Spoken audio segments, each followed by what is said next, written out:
D.C. That's how special it is. We got you covered from the former capital, the oldest capital, right, to the very current one as well, and where everything's happening.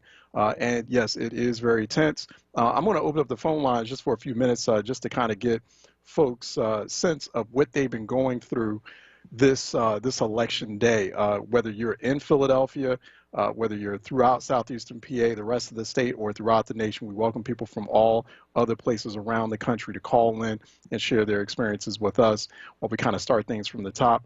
215-634-8065. Also toll free 866-361-0900 here on Word on Politics. 215-634-8065. Toll free 866-361-0900 here on Word on Politics. So we're watching returns come in. We're watching a number of states get called. Electoral college votes going to either one of the candidates. Everyone's watching the presidential race, the presidential race between incumbent President Donald Trump and former Vice President Joe Biden, who's the Democratic nominee. That's a big race, the top race everyone's watching. In Pennsylvania, however, we've got it being playing a very critical role, and possibly, depending on how things shake out this evening, how things shake out past this evening into tomorrow and the rest of the week. That's why we've always been saying it's not election day, it's election week, right? But depending on how things shake out, Pennsylvania could be that critical battleground state that could decide everything. It's about 20 electoral college votes, because remember, either candidate has to get to 270 electoral college votes in order to clinch this, to win this. 270, everyone, is the magic number, 270. So remember that. So it's 270 to win. So right now, obviously, Pennsylvania has not been called. A number of other states have been called. But, real quick, just want to kind of take care of things on the home base. We are watching very closely the battle for the Pennsylvania State House. That is a state legislature that is up for grabs, and it is one of the legislatures that's on a list of top 10 state legislative chambers, or state capital chambers that could possibly flip from Republican to Democrat. So Pennsylvania Democrats may be in a very good position tonight to retake the state house. They haven't done that in a very long time, so we're also watching that very carefully. Also watching a number of ballot referendums in the city of Philadelphia and beyond throughout the state of Pennsylvania. Also, watching low-key races that pretty much are projected not to be that dramatic, like the Auditor General race, for example. Josh Shapiro, State Attorney General, is up for re-election. Not much going on there, but I'm sure there'll be some official calls this evening as well. And if we see them, we'll call them, but they're not exactly races that we're watching all that closely, but still, they're on the sheet, watching that very closely. Also, watching a number of major Senate races throughout the country, Senate races that I'm personally watching, I'm definitely wanting to see, and I know a lot of people are wondering what will happen in South Carolina. South Carolina, who knows? I mean, maybe after tonight, we'll end up with 2 black U.S. senators in the state of South Carolina, in the very southern, very Confederate state of Southern California. Jamie Harrison, former Democratic Party chair in South Carolina, running against the incumbent Lindsey Graham. People want to know how that turns out. I don't know, maybe by the end of tonight, we might have 3 new black senators, in the Senate. Jamie Harrison in South Carolina, perhaps Reverend Ralph Warnock in Georgia, depending on how he handles it, how he manages it against incumbent Kelly Loeffler, Republican incumbent. Will that go into a runoff or not? And then I'm looking at Mississippi. I never wrote Mississippi off. Mike Espy, former Clinton administration Secretary of Agriculture, is running for Senate again against Republican incumbent Cindy Hyde-Smith. So let's see how that all shakes out. Other Senate races that we're watching, definitely watching Arizona, Mark Kelly against Martha McSally, the Republican incumbent. Republicans are vulnerable in a number of states, and Democrats are projected by a number of observations to potentially retake the Senate. They need to get at least, if Biden wins the White House, Democrats need to get at least, or net at least 3 seats, and then Kamala Harris would be the tiebreaker as vice president. And or if Biden does not win the White House, they need to net at least 4 seats to retake that Senate majority. There are some projections out there that they could get anywhere from 5 to 8 seats as far as a pickup, a 5 to 8 seat majority in the Senate. So, we're watching those races very tightly, very closely, and some of that could be very tight as well. 215-634-8065. Toll free 866-361-0900 if you'd like to share what's on your mind. So, word of advice to everyone, and I was saying this on twitter.com. You want to watch me on twitter.com. That's where I'll be rolling for the most part as far as social media is concerned. Go to twitter.com and you can follow me at Ellison Report. Go to #WordOnPolitics, and that's where we'll also be capturing a lot of social media conversation and just constant updates during this broadcast, and even after this broadcast. I'm going to be up late tonight, kind of giving people some updates on what's happening, kind of taking them through the election night drama. But word of advice, if you can help it, as you're seeing states being called by various news organizations, some of you out there watch CNN, some of you out there watch MSNBC, there's a few of you who watch Fox News, you're also watching ABC News and others.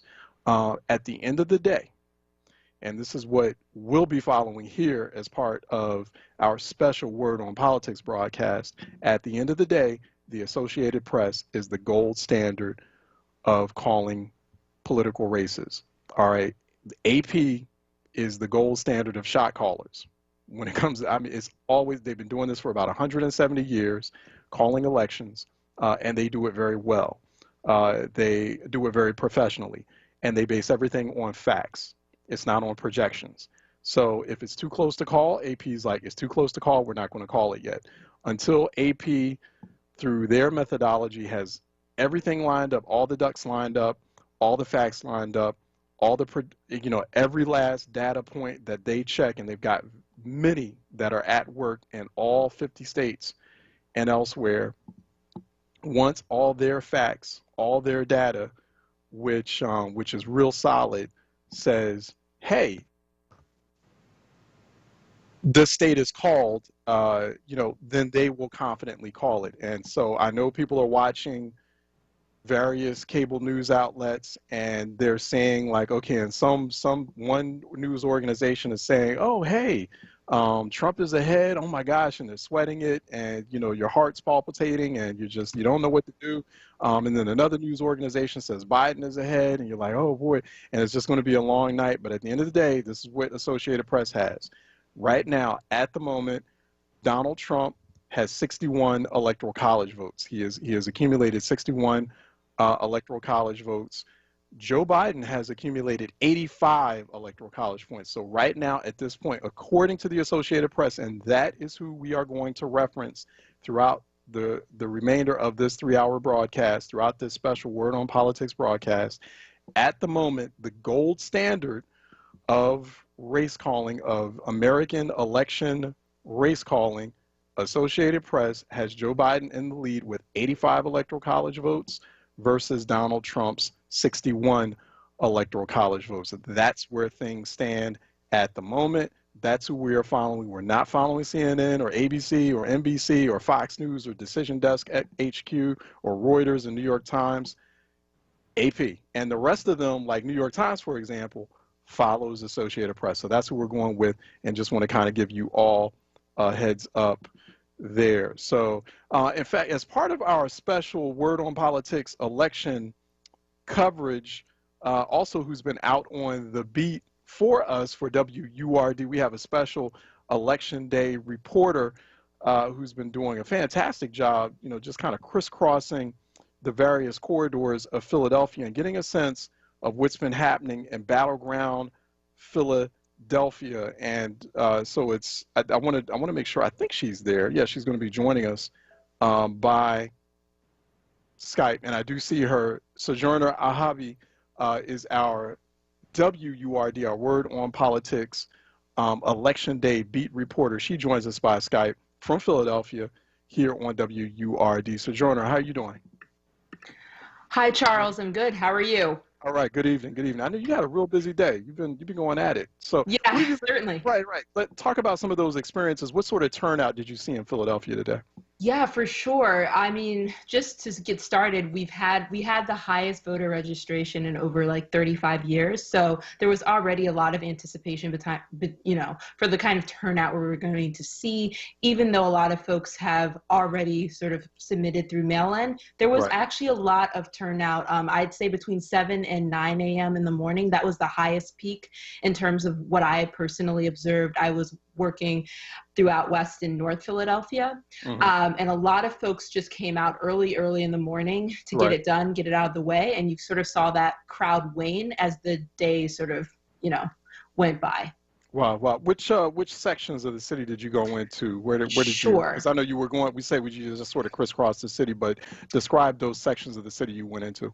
Yeah, so I started off early in the morning in West Powelton, Hmm. so around 41st, North 34th Street, and then I did Cobb's Creek. I was in Overbrook for a little bit. I ended the evening in the Belmont neighborhood, so around like 45th and Haverford Avenue, and Hmm. also hit up Germantown and Cecil B. Moore in Mm. North Philly. Yeah, yeah. You've been doing some great work too, Sojourner, because you've been capturing like not just photo pics, but also like video clips, interviewing folks along the way at various polling locations. And so, were the lines going fast? Were they going slow? Did people feel confident, or did they feel comfortable while they were standing in line, and kind of, especially in those early morning crowds? Yeah, I have to say, I personally voted in West Philly, and the lines were long when I went. So I went at around 7 a.m., but they were Mhm. very efficient. They were moving, and folks were telling me they actually felt really confident in the in-person voting system. A lot of folks actually ended up preemptively deciding to void their mail-in ballot and come in and do it the day of because they just Mm. felt it would have more of an immediate impact. So that was something that seemed to come up in a lot of conversations I had with folks. And what about voting machines? Did we have any problems with them? We did. There were a lot of issues. Overbrook had this. West Powelton had a machine down for some point. At some point, it sort of varied depending on where I was, how quickly the problem was fixed. I know in West Powelton, the one out of three machines that they had was Mhm. down for over 2 hours, and like no one had came from the city commissioner's office to fix it for that amount of time. So I know that was an issue, but it didn't really impact the way the line was moving. It was just a really efficient system, so Yeah. didn't seem like a huge problem. Yeah, another thing too, I know everyone's kind of paying attention to the presidential race and how Philadelphia voters, especially being in that corner of battleground Pennsylvania, might respond to the presidential race. But were people talking about other races? Was there a lot of awareness, for example, of the Pennsylvania state legislative races? Because you got Pennsylvania state legislature, the House and the Senate, the House might flip. Were they paying attention to that? And what about any ballot initiatives or ballot questions that they might have been paying attention to, particularly that police oversight question? Yeah, I was just about to say, because I was in Cobb's Creek, which, as we all know, is the neighborhood where Walter Wallace Jr. was fatally Hmm. shot by the PPD. And I talked to a young man who actually said that that was sort of a really big incentive for why he was coming out. And obviously, there's a ballot question that specifically addresses the way that our police oversight watchdog program is going to work if that measure gets passed. Hmm. So he said that he really, because he was actually someone who was initially going to vote via mail-in, but then Hmm. decided that he wanted to come in person, and he came with his family. And it was actually his second time there because he was dropping off his mother this time Hmm. around. So yeah, there was definitely a lot of energy around that question. Yeah. Yeah, yeah. Do you feel like there was some energy, maybe, I don't know, maybe some degree of voter motivation or mobilization as a result of what happened last week with the killing of Walter Wallace Jr.? What was sort of the mindset or the mood of voters, but more specifically Black voters in Philly, in the aftermath of the Walter Wallace shooting? Did that drive anything? Did it motivate turnout? Did it like Right. depress turnout? So what did we see? I think, yeah, that's a great question. I'm coming back again to my conversations with folks in Cobb's Creek, which is where Yeah. it sort of hit home the most. And I think what the young man that I was just talking about really said is that prior to this point, a lot of the acts of police brutality were sort of happening in different parts of the country. And obviously it was, impacting Black folks nationally, but he said that this particular incident obviously hit really close to home. So I think the impact was really personal. I wouldn't say that it motivated turnout, because I'd say that folks were already planning to be out there, but it was just one more thing that was sort of like on their radar. It was sort of hanging over there. So yeah. Where did you see like the most turnout? I mean, was it West Philly, North Philly, South? Which part of the city where you think you saw a lot more excitement or energy? I mean, I think it was actually pretty equal. Everywhere that I traveled to, it really depended on the time too. So when I was around, when I was in Germantown, it was around like 4 or 5. So, the lines had sort of waned at that point. But when I was talking to poll workers, they were like, oh, you should have been here at like 7, 8, 9. Like there were lines, wrapped around, that sort of thing. So it sounds like the energy was sort of sustained throughout the city, particularly in Black neighborhoods. One thing I think that really struck me about Black voters is that the older sort of like senior turnout was incredible. I mean, I'm talking about folks who were disabled, who really didn't have support to get out on their own, but were still voting. I talked to so many voters who were like in the 80 plus category, who'd lived in the neighborhood for like 30, 40, 50 years, and they were just so ready.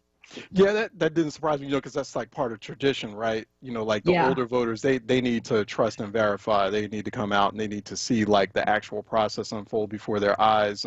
What about young voter turnout? Because we've had a lot of this social justice energy. There's been a lot of conversation about like younger voters, particularly younger Black voters, and that's really important in a city like Philadelphia. What did we see there? I think the young voter turnout looked really good. I'd say what was interesting to me is I had expected it to skew more towards the mail-in ballot system, since that's something that I know a lot of young people feel a lot more comfortable using, and it's a lot more convenient, whereas a lot of the older voters have a lot more fear and trepidation with that process. But actually, I'd say it was pretty equal, and there was actually a lot of young people who expressed to me that they didn't trust mail-in and they wanted to come in person, and they were healthy enough and they didn't really have any fears about, the virus and, immune compromised and that kind of thing. Yeah. Another thing too, Sojourner, and great work here too.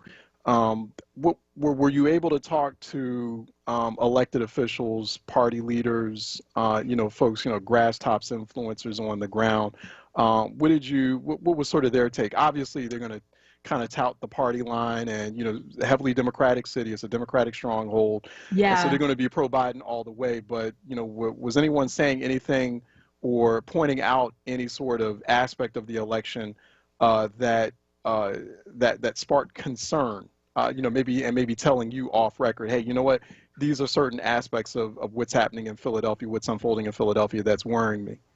For sure. I actually talked, what was special about some of the activity I was seeing in West Philly in particular, is that there were a lot of neighborhood groups sort of working in collaboration with poll workers at these various locations. So they were very much a presence.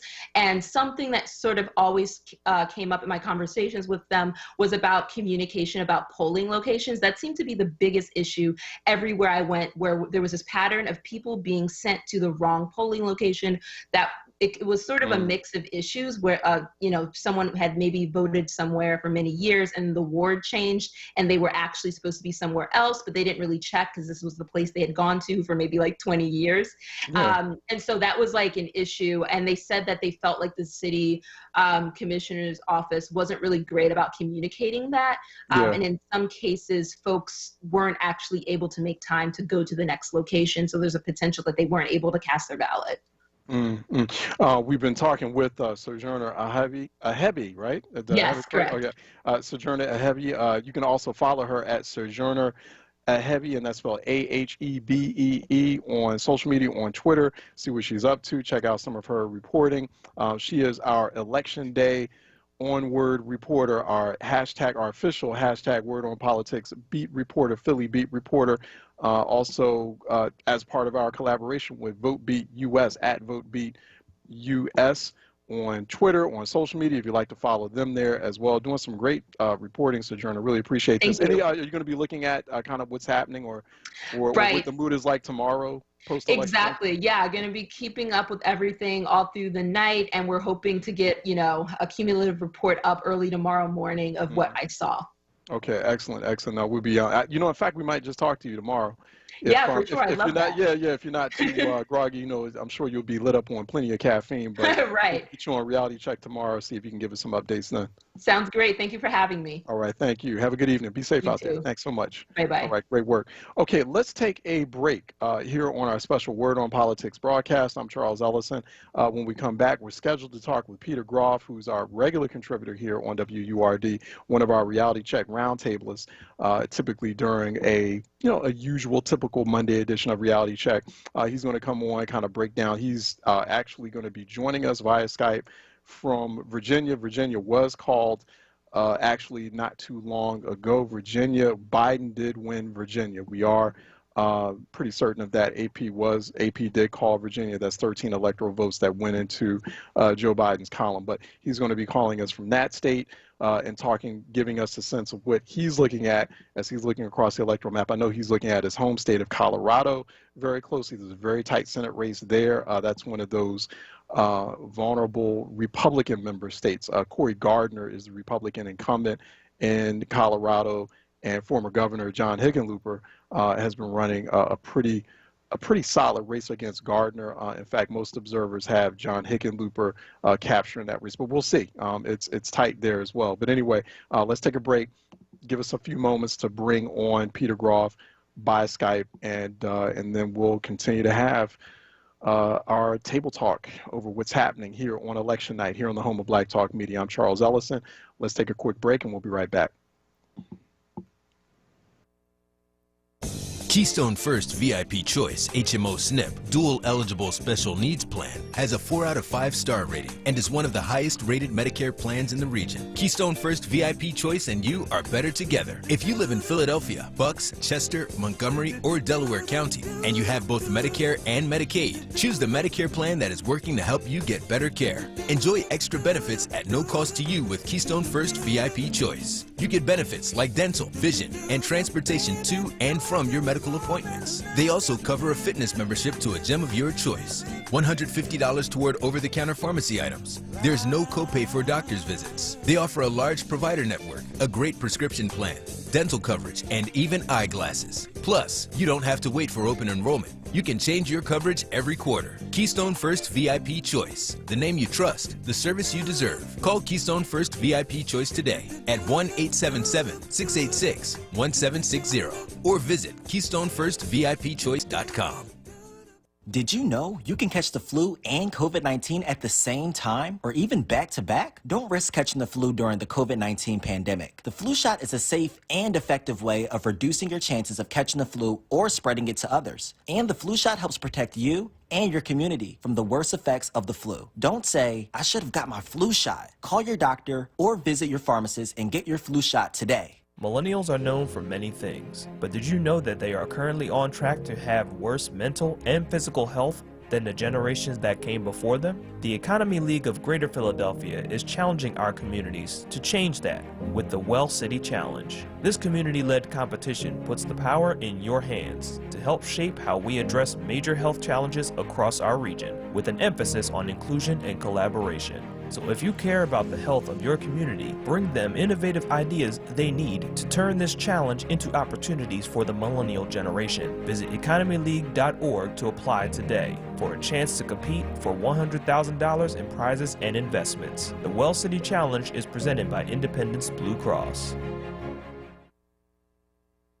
WURD TV.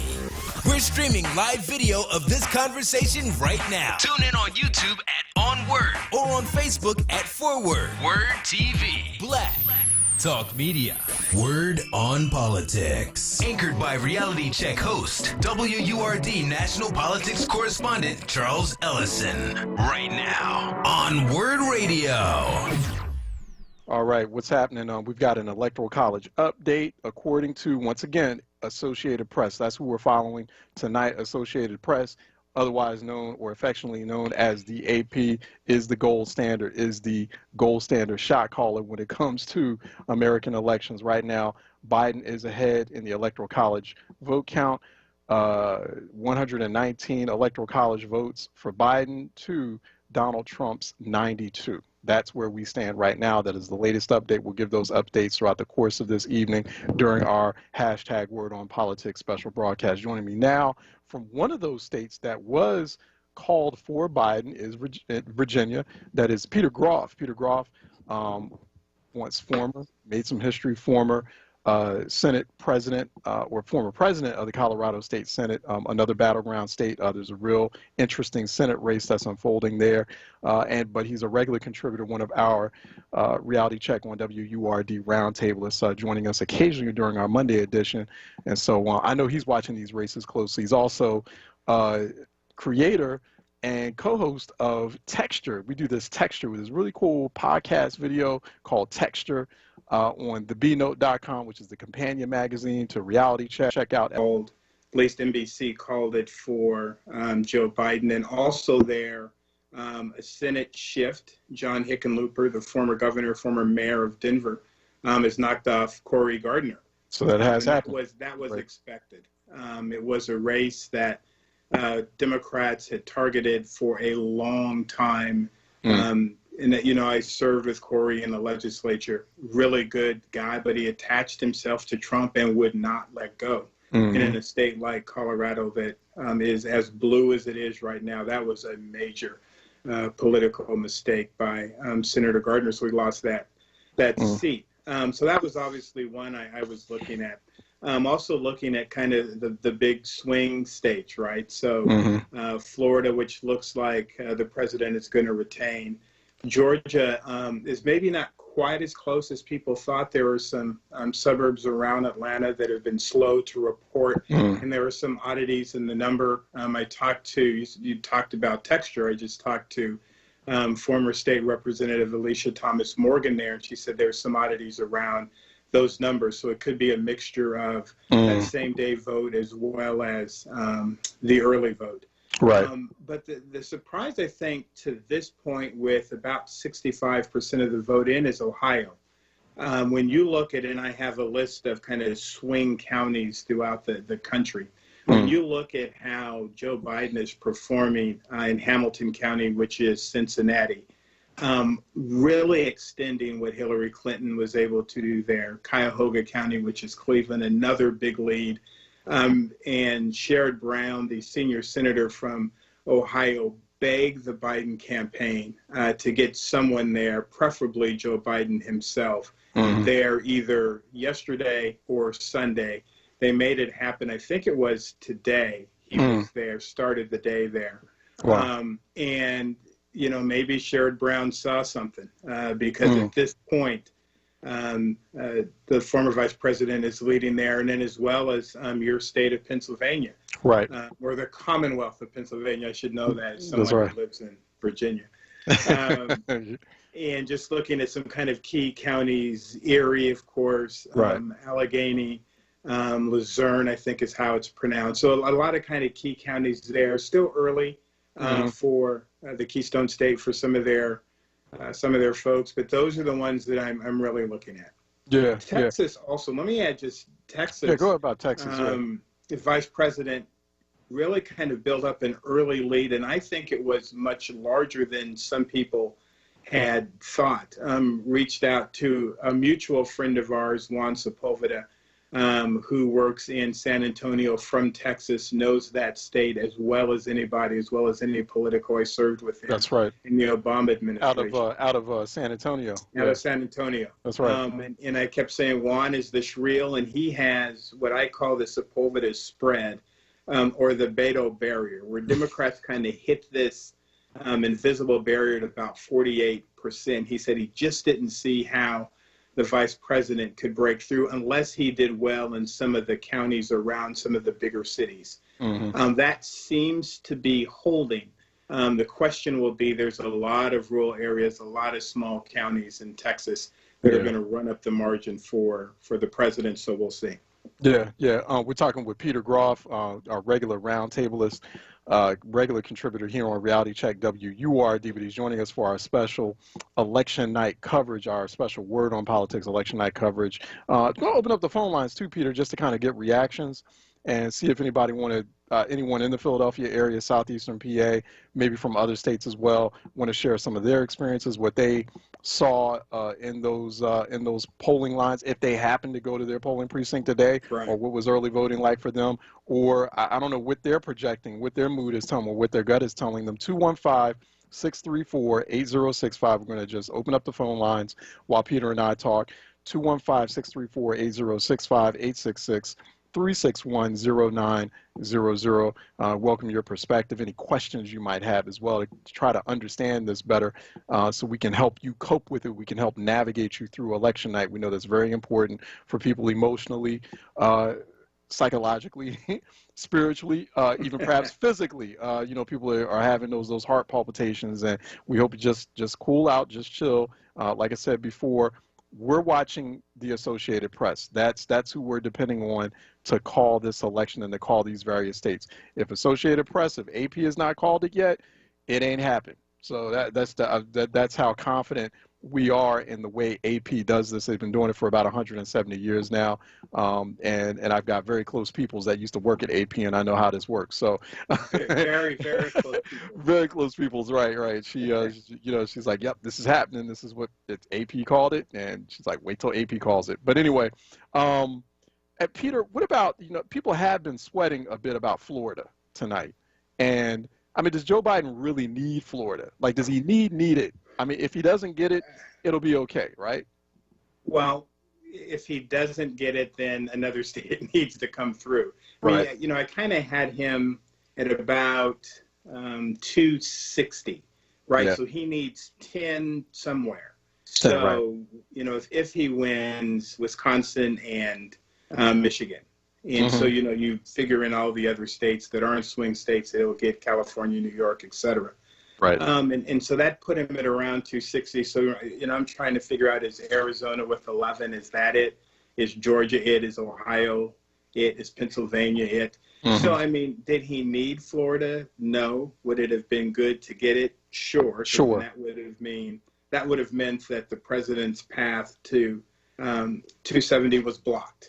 There's no way that the president can win without Texas or Florida, right, or Georgia's. There's a couple paths, or Pennsylvania. So did he need it? No. To answer your question, would it have been nice? Sure.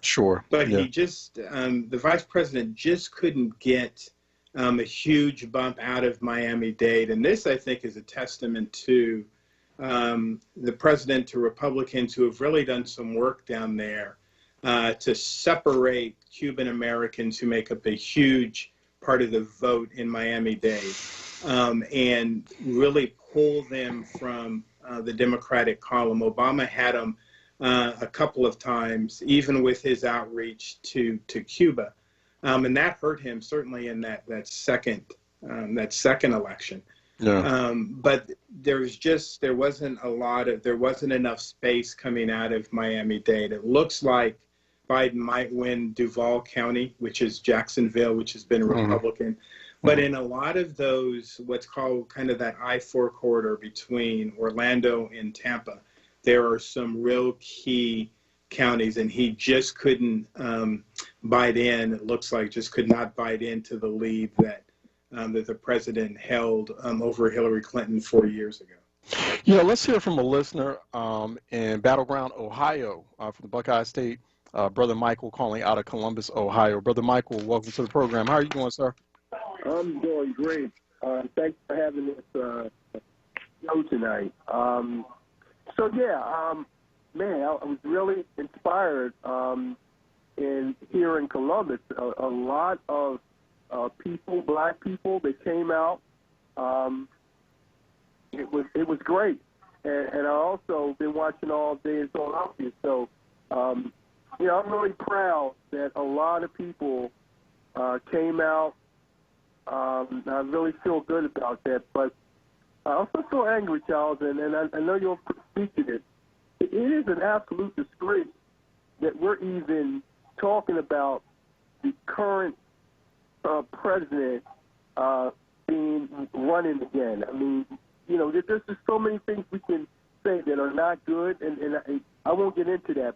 But that just leaves a sour taste in in my mouth. So we have to pray that there's a change. But I am inspired and proud of our community, of our black people here in Columbus, because they came out. Yeah, no, that's good. And what were those lines like? Real quick, Brother Michael. What was the the polling place situation like? So in my direct place, I didn't we didn't have any lines. It was pretty good. It was crowded, but I was able 20 minutes maybe. They had a lot of machines there, but there were some spots in the city. There were lines, but people were there and they waited it out because I kind of moved around a little bit too. So people were not discouraged. People were inspired, and people stood there, and a lot of brothers too. I mean, I know the brothers have been kind of taking a beating, but man, there were a lot of brothers, man, and I'm talking about all age demographics. Not talking about just older brothers like myself. That's good. So and they're talking about that Biden does have a good chance in Ohio. So we're hoping that we've done our job here in Columbus, but I'm proud of the people here in Columbus. I can say that. Brother Michael, really appreciate that. Thanks for calling in and checking in with us from Battleground, Ohio. And so just want to encourage folks like Brother Michael, if you're in another battleground state, if you're in Pennsylvania, of course we want to hear from you, especially from that very magical, unique corner called Philadelphia, southeastern PA. But we want to hear from other states. We know people listening in, watching us as well on WURD TV, on YouTube, and also Facebook Live. And listening in through our live stream at wordradio.com. We have a rather robust one listening in from other states. Share your stories with us. Tell us what's happening on the ground as polls are closing throughout the nation. We're gonna be getting poll closures. Already we're getting poll closures right out west. That's happening on the western side of the state. So Peter, we're going to take a quick break. When we come back, maybe we'll get a few more phone calls, but in the meantime, we'll continue to do election breakdown and analysis here with Peter Groff, our regular WURD reality check roundtablist. I'm Charles Ellison here on #WordOnPolitics. Let's take a break, and we'll be right back. Dietz & Watson has been making premium meats and artisan cheeses for over 80 years. And when it comes to stacking sandwiches and party platters, they've got something for everyone in the family, like maple honey turkey breast, American cheese, buffalo chicken, and more. So get to your local deli and taste 4 generations of family recipes. With Dietz & Watson on the table, you'll have everyone coming back for seconds and thirds. Dietz & Watson, it's a family thing since 1939. Jefferson Health offers no-cost COVID-19 testing at St. Raymond of Pinafort Church. Testing is on Thursdays and Saturdays. For testing hours and more information, visit jeffersonhealth.org/community testing. WURD Radio presents the following wellness tip to support our listeners with mindfulness and motivation as we continue to navigate the pandemic together. Hi, this is Helana, your resident health and wellness coach, with tips to help you stay well. Many of us have heard this term before, but may not know what it really means. Compassionate living brings mindfulness and peace to the center of your daily life. Compassionate living can look like this. Number 1, be gentle with yourself and those around you. Number 2, choose to speak kindly to others, even when you're upset. Number 3, become a good listener and practice empathy at home and at work. We sometimes think in order to live with compassion, we have to become someone else. Not so. In fact, allowing peacefulness to be at the center of our daily interactions is something we can practice every day. Go ahead and try it today. Stay well with WURD. Happy living. Stay well with WURD. Connect with us at wordradio.com. WURD TV. We're streaming live video of this conversation right now. Tune in on YouTube at onWURD or on Facebook at ForWord. WURD TV. Black Talk Media. WURD on Politics. Anchored by reality check host, WURD national politics correspondent Charles Ellison. Right now on WURD Radio. All right, we're back at it here during our special hashtag Word on Politics election night broadcast brought to you here on the home of Black Talk Media's WURD in the battleground state of Pennsylvania.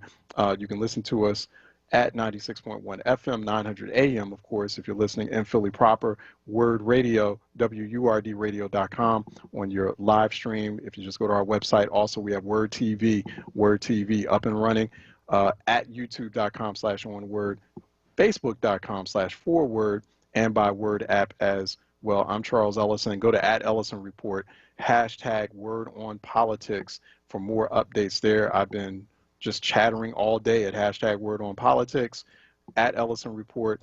We have Peter Groff here. Go to @Peter C. Groff. You can see what his musings are on social media in real time, @Peter C. Groff. And so, Peter, tell us about the West, because that's where you hail from those states at the Rocky Mountains and further west, Colorado. I know we're watching with interest states like Colorado, which has not yet been called as far as the presidential race is concerned, Arizona, Nevada, California as well. What should we be looking at as far as those states concerned? Are they confidently Biden column states? Before I talk about the West, let me just make a quick comment about what Michael talked about in Columbus, sure, yeah. Ohio, which is Franklin County. Right now, with 70% of the vote in, 71% of the vote in, Joe Biden leads by almost 47 points. Hillary Clinton won that by 30 points. I mean, this is the type of overperformance that Joe Biden has going on in Ohio, and that's got to be close to being called. I'm not sure where the president's going to be able to make up any significant numbers, and so we'll have to see. I think it's good. It's in the toss-up category, but it'll be interesting. The West, I think, when you talk about Colorado, Nevada, California, Oregon, Washington should be in the Biden column. The question, New Mexico as well. The question is Arizona. The Biden folks really made a huge push to try and pull Arizona into the blue column. Hillary Clinton came really close last time without any resources, without any effort in Arizona, and came very close to pulling it off. Huge Senate race there with Martha McSally and Kelly, and it looks like Kelly is going to win that and put another Democratic seat up on the board. But Arizona is really unique. It's got just kind of a handful of counties. It's a huge state, but just kind of a handful of counties. So as people are kind of looking at that as we begin to move west, pay really close attention to Maricopa County, which is the Phoenix area, and then all of those cities, Mesa and Scottsdale and Peoria, all of those cities, Tempe, all of those suburban areas right around Phoenix. It makes up probably almost 60%, I would think, of the vote in that state. Donald Trump won it by 3.5 points last time. Joe Biden has been consistently pulling ahead, not only in Maricopa County, but in the state. Then south of that is Tucson, where there's another kind of significant number of folks there in Pima County. And so those are the big counties you kind of look at. That was one of the ones where if Biden couldn't win North Carolina, couldn't win Florida, couldn't win Georgia, that he was going to pull together a win in Arizona, maybe Iowa, and then back up into the Midwest with Michigan and Wisconsin, and then Pennsylvania. So Arizona, I think, is unique, and that's going to be a state that's going to turn blue. Of the kind of 3 states that had that possibility, Colorado, New Mexico, and Arizona, it's the last one to come in. Colorado is, without question now, a solid blue state. Cory Gardner will probably lose tonight. Biden will probably win Colorado. And again, not by just a handful of votes. We're talking about 10, 15, 12, somewhere in there. So, it's become very blue out there. Nevada, the same thing. What will be interesting in Nevada will be closest probably of those states. We don't count Utah solid red, Wyoming solid red.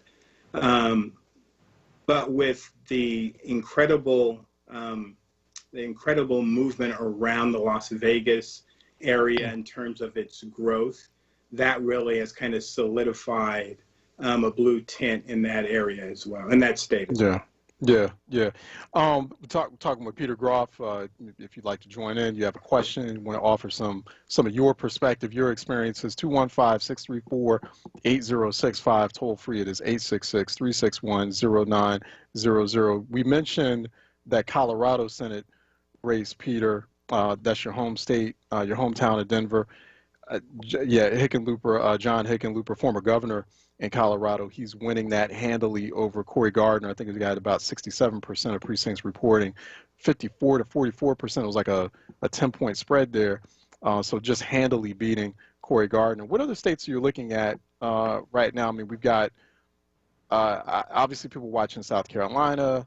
We're right now, we just have 38% of precincts reporting. Lindsey Graham is ahead of Jamie Harrison by about 10 points. Watching North Carolina, Georgia, you got 2 Senate races there.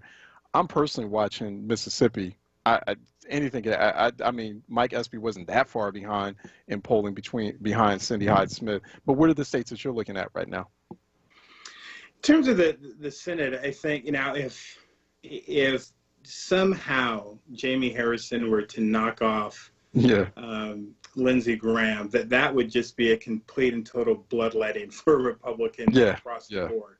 Right. But I think when you saw what Florida's doing, what North Carolina is doing, I just don't see that happening. I also don't see Mike Espy winning in Mississippi.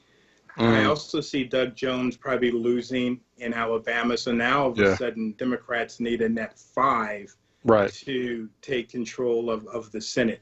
So you're going to get one in Colorado. You'll get one in Arizona, I suspect. So that's 2. I think in Maine, you get another one. I think so, too. That's 3. That's 3. So now you're looking for 2 more, right? So you might be looking at Teresa Greenfield in Iowa. I would pay attention to that one. And I also pay attention to Montana, where Steve Bullock, who is the governor of Montana, a popular governor, understands that state, I think, better than most, and has ran as, I wouldn't say a progressive governor of Montana, but certainly far more liberal than you might think, taking on Steve Daines there. And I think that could be potentially your 5th one if Greenfield knocks off Joni Ernst in Iowa. What about Michigan? I'm watching that too. We got this young, telegenic Black Republican, John James, running against Gary Peters, white Democratic incumbent. And so I sensed some trepidation and worry there from Democrats in Michigan. We did have one of our, it wasn't this week, it was last week, one of our contributors on the Reality Check Roundtable, Janice Hazel out of Detroit. And, she was pushing as what best she could, the kind of like the party line talking point. Yeah, Gary will pull it out, but I sensed a lot of worry about James. I sensed some worry that he might be able to pull off an upset against Gary Peters up there. Well, it would be interesting because he ran 2 years ago as well, and lost in an era, and I think in a period where it would have been much better to knock off a sitting Democratic senator than it certainly is right now if you look at the polls in Michigan. And so you would think that Gary Peters would win, and might be by a smaller margin than what Joe Biden is expected to win Michigan by. But that's one. I mean, if Democrats lose that one, then you're not going to get control of the Senate. If they happen to lose Tina Smith next door in Minnesota, you're not going to get control of the Senate. And that race was relatively close. So I think while it will be relatively close, I would suspect that Senator Peters would be able to hold on there. Governor Whitmer was on a number of shows this morning and said while it's close, she believes that Peters will hold on. So, looking at the Electoral College map, if Florida doesn't go so well, but and Biden doesn't get Florida, doesn't get Georgia, doesn't get North Carolina, doesn't get Arizona. He still gets 298 electoral college votes. I mean, when you look at that map, but he has to have Pennsylvania, he has to have Ohio. Let's say we take Ohio off the map, right? 280 for Joe Biden. So, that's if Ohio goes for Trump. Then you start getting into that red zone, that red alert zone. He loses Pennsylvania. Yeah, he can't lose Pennsylvania. Then he goes down to 260. But he would have to have Pennsylvania in order to lose Ohio if he doesn't have Arizona either. So, it's just right now, I mean, the electoral map, the EC map still looks okay for Biden at the moment. It does, but again, this is where we were 4 years ago, right? Yeah. So, Hillary didn't win Florida. She didn't win North Carolina. And, then the states begin to dwindle Right. as soon as you start taking them off, but Right. she still has this. Right. This is, I think, where we are right now. So, I think there's probably some worry in Delaware right now that if Ohio doesn't come through and North Carolina doesn't come through and Georgia doesn't come through and Texas, then the number begins to get much tighter. It has been Pennsylvania, certainly within the DNC, within the Biden campaign. Yeah. That's why all of those folks were across your state for the past several days, because they thought it might come down to that. Internal polling, I'm told, was that it was good, it was strong, but they wanted to kind of solidify it in case this happened. Yeah. And so this is where we might be. Right.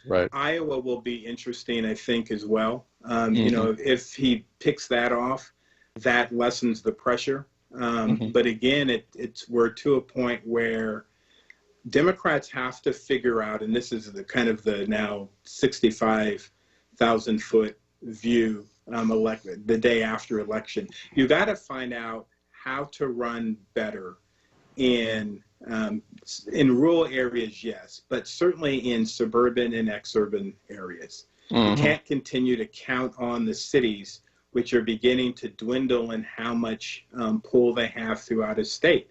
And you look at Pennsylvania and you look at Philadelphia, which is 12% or so of the vote. Right. If you put all your resources there, but you don't do anything in Erie County or Lucerne or, the Pittsburgh areas and those surrounding areas. And I've got a ton of Pennsylvania areas that I'm looking at. Whether it's Beaver, whether it's Northampton, Chester. So, you've got to figure out, I'm a Democrat, we got to figure out a way to run better there. And it goes back to those folks who are saying, yeah, it's fine to have the cities, but you've got to find a way to get suburban and exurban voters into your column. That's why I thought Joe Biden was the best candidate. And it may turn out that is indeed the case, because he's running a little bit better than Hillary Clinton did. He's running a little bit better than I think anybody else would. But this is a conversation that the party has to have. Yeah, it really does. Also, breaking news, speaking of North Carolina, Roy Cooper winning the race for governor in North Carolina. So that was just announced. So that's just the news that's coming out of North Carolina right now. Roy Cooper, current incumbent governor of North Carolina, so winning that race. Not a whole lot of surprise there. Seeing how that might shake out the Senate race that's going between Cal Cunningham, Tom Tillis. That's another tight race. We might see right now. That's 84% of precincts reporting, and it's a tie. It's a tie between Democrat Cal Cunningham and Republican incumbent Tom Tillis. We'll see if that might be a pickup for Senate for Democrats tonight, but it's still early to tell. We've been talking with Peter Groff. Peter Groff, creator, co-host, producer, co-host of executive producer of Texture. Texture That's on only Vino. because you make me do all the work. That's right. Yeah.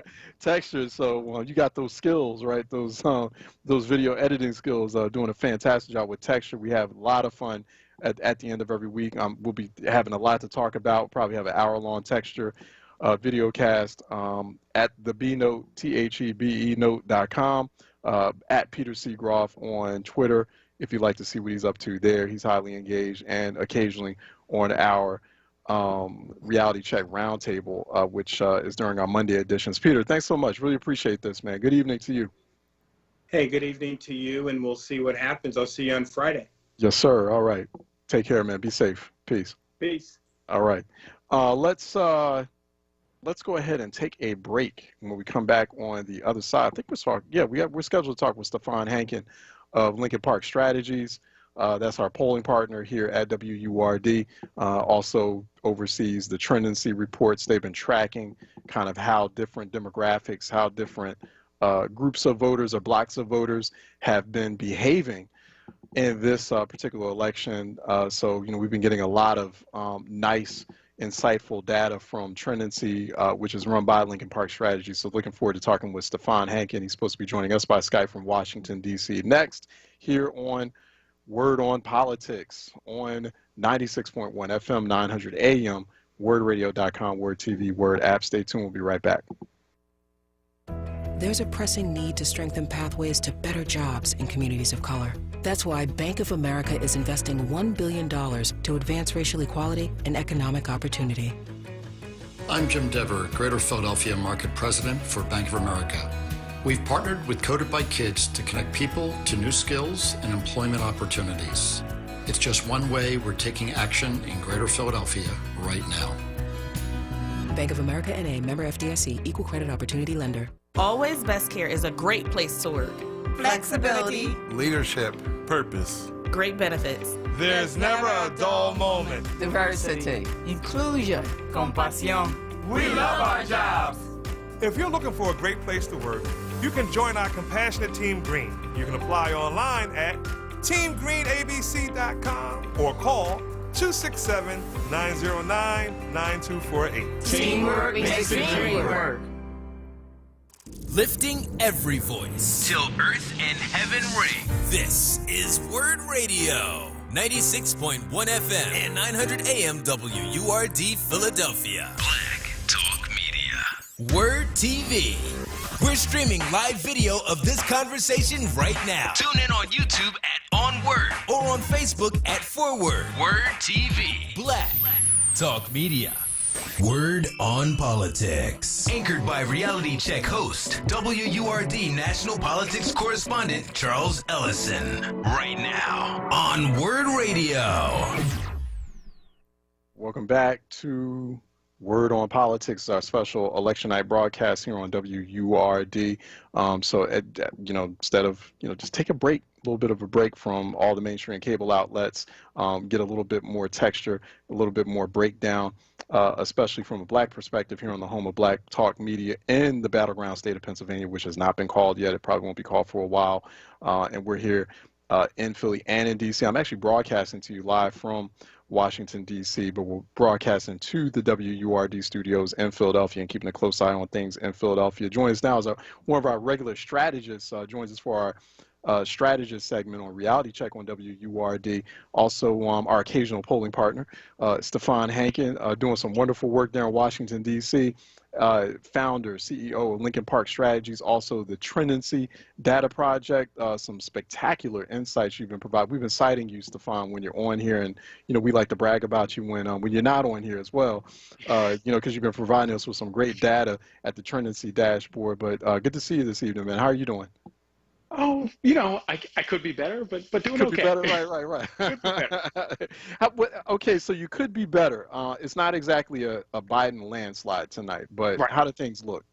Yeah, I mean, look, we wanted this to be a Biden landslide, right? Like the numbers didn't say it was going to be a Biden landslide, but it's like, right. If you have a kid who's a C student, you really want them to get an A on that test, but they're coming home with a C, and we're coming home with a C, right? There's nothing so far that has shown that the polling is radically off. The most likely outcome was a close Biden win.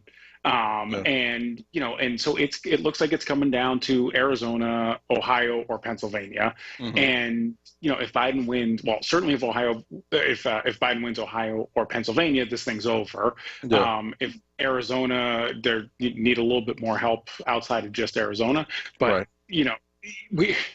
we always want Florida to do the right thing, but Florida never does the right thing. No. So I wrote Florida off a long time ago. Like, I just like, forget Florida. Like, remember like 2018, same thing. It was like Florida didn't act right for Democrats. But, you know, it was like this blue congressional midterm wave, and Democrats retook the House big time, despite Florida. Exactly. So, yeah, I mean, like, so all eyes are in Pennsylvania, you know, where most of your listeners are. So hopefully everyone listening now has voted, and, you know, we'll wait for the votes to be counted. You know, we wanted this to be over. Like, you know, by now I wanted to come on the show and be like, woohoo, you know, like the orange nightmare is over, but we got to wait.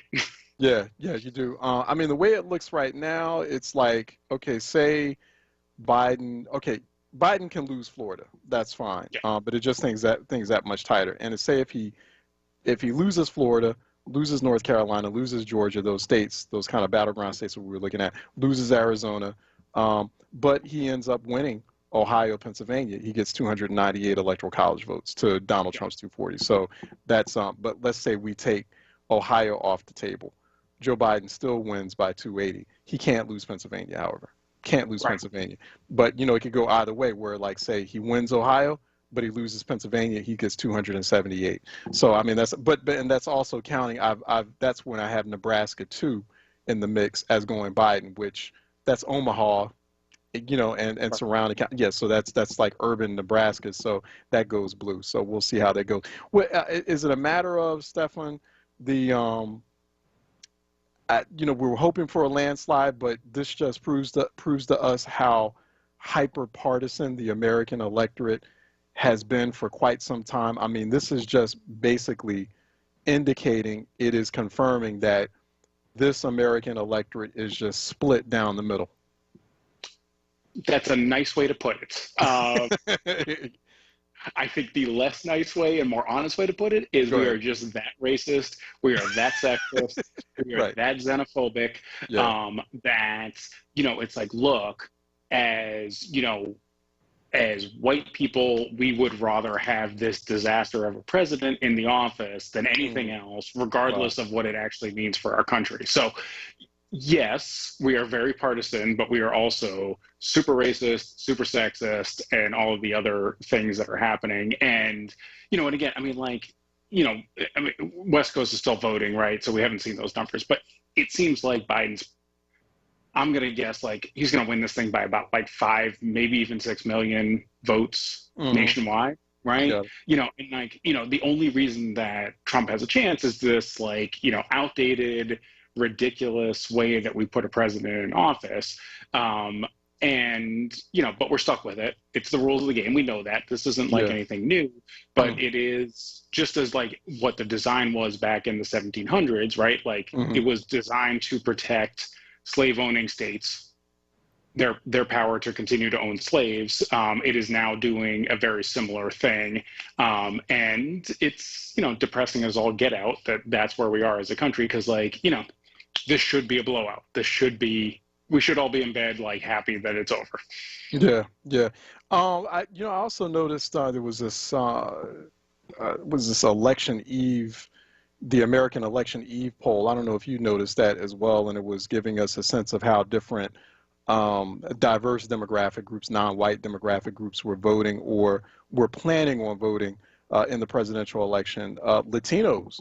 The Latino electorate voting for Joe Biden over Donald Trump by a margin of 70% to 27%.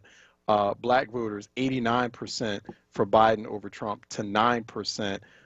Asian Americans, Pacific Islanders, 68 to 28, and Native Americans, 60 to 35. Interestingly enough, a few more Latinos. I mean, they're pretty much like the black vote in terms of who's breaking for Trump. I mean, that pretty much kind of mirrors what happened in 2016. But the Latino vote, a few more Latinos nationwide at least going for Trump. Anything surprise you there? I mean, this is pretty much what we expected as far, because we have a smaller white electorate, right? I think it was about, I think the white electorate accounted for 71% of the overall 2016 electorate. It's now 65% in 2020. So any surprises there? What do you think's going on?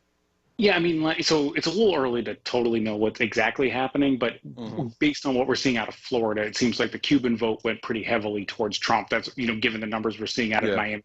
Now, like, again, don't hold me to this 100% because we have to wait to all the returns to come in and figure this all out. But, and it just, it's somewhat mind-boggling in the sense that, like, we're still getting people to vote for this guy because of, a dictator who, hasn't been in charge of the country for a bunch of years now, and we're still hung up on this. So, that's sad to see in a way. And then also, and we've talked about this on your show, where in our data, we're seeing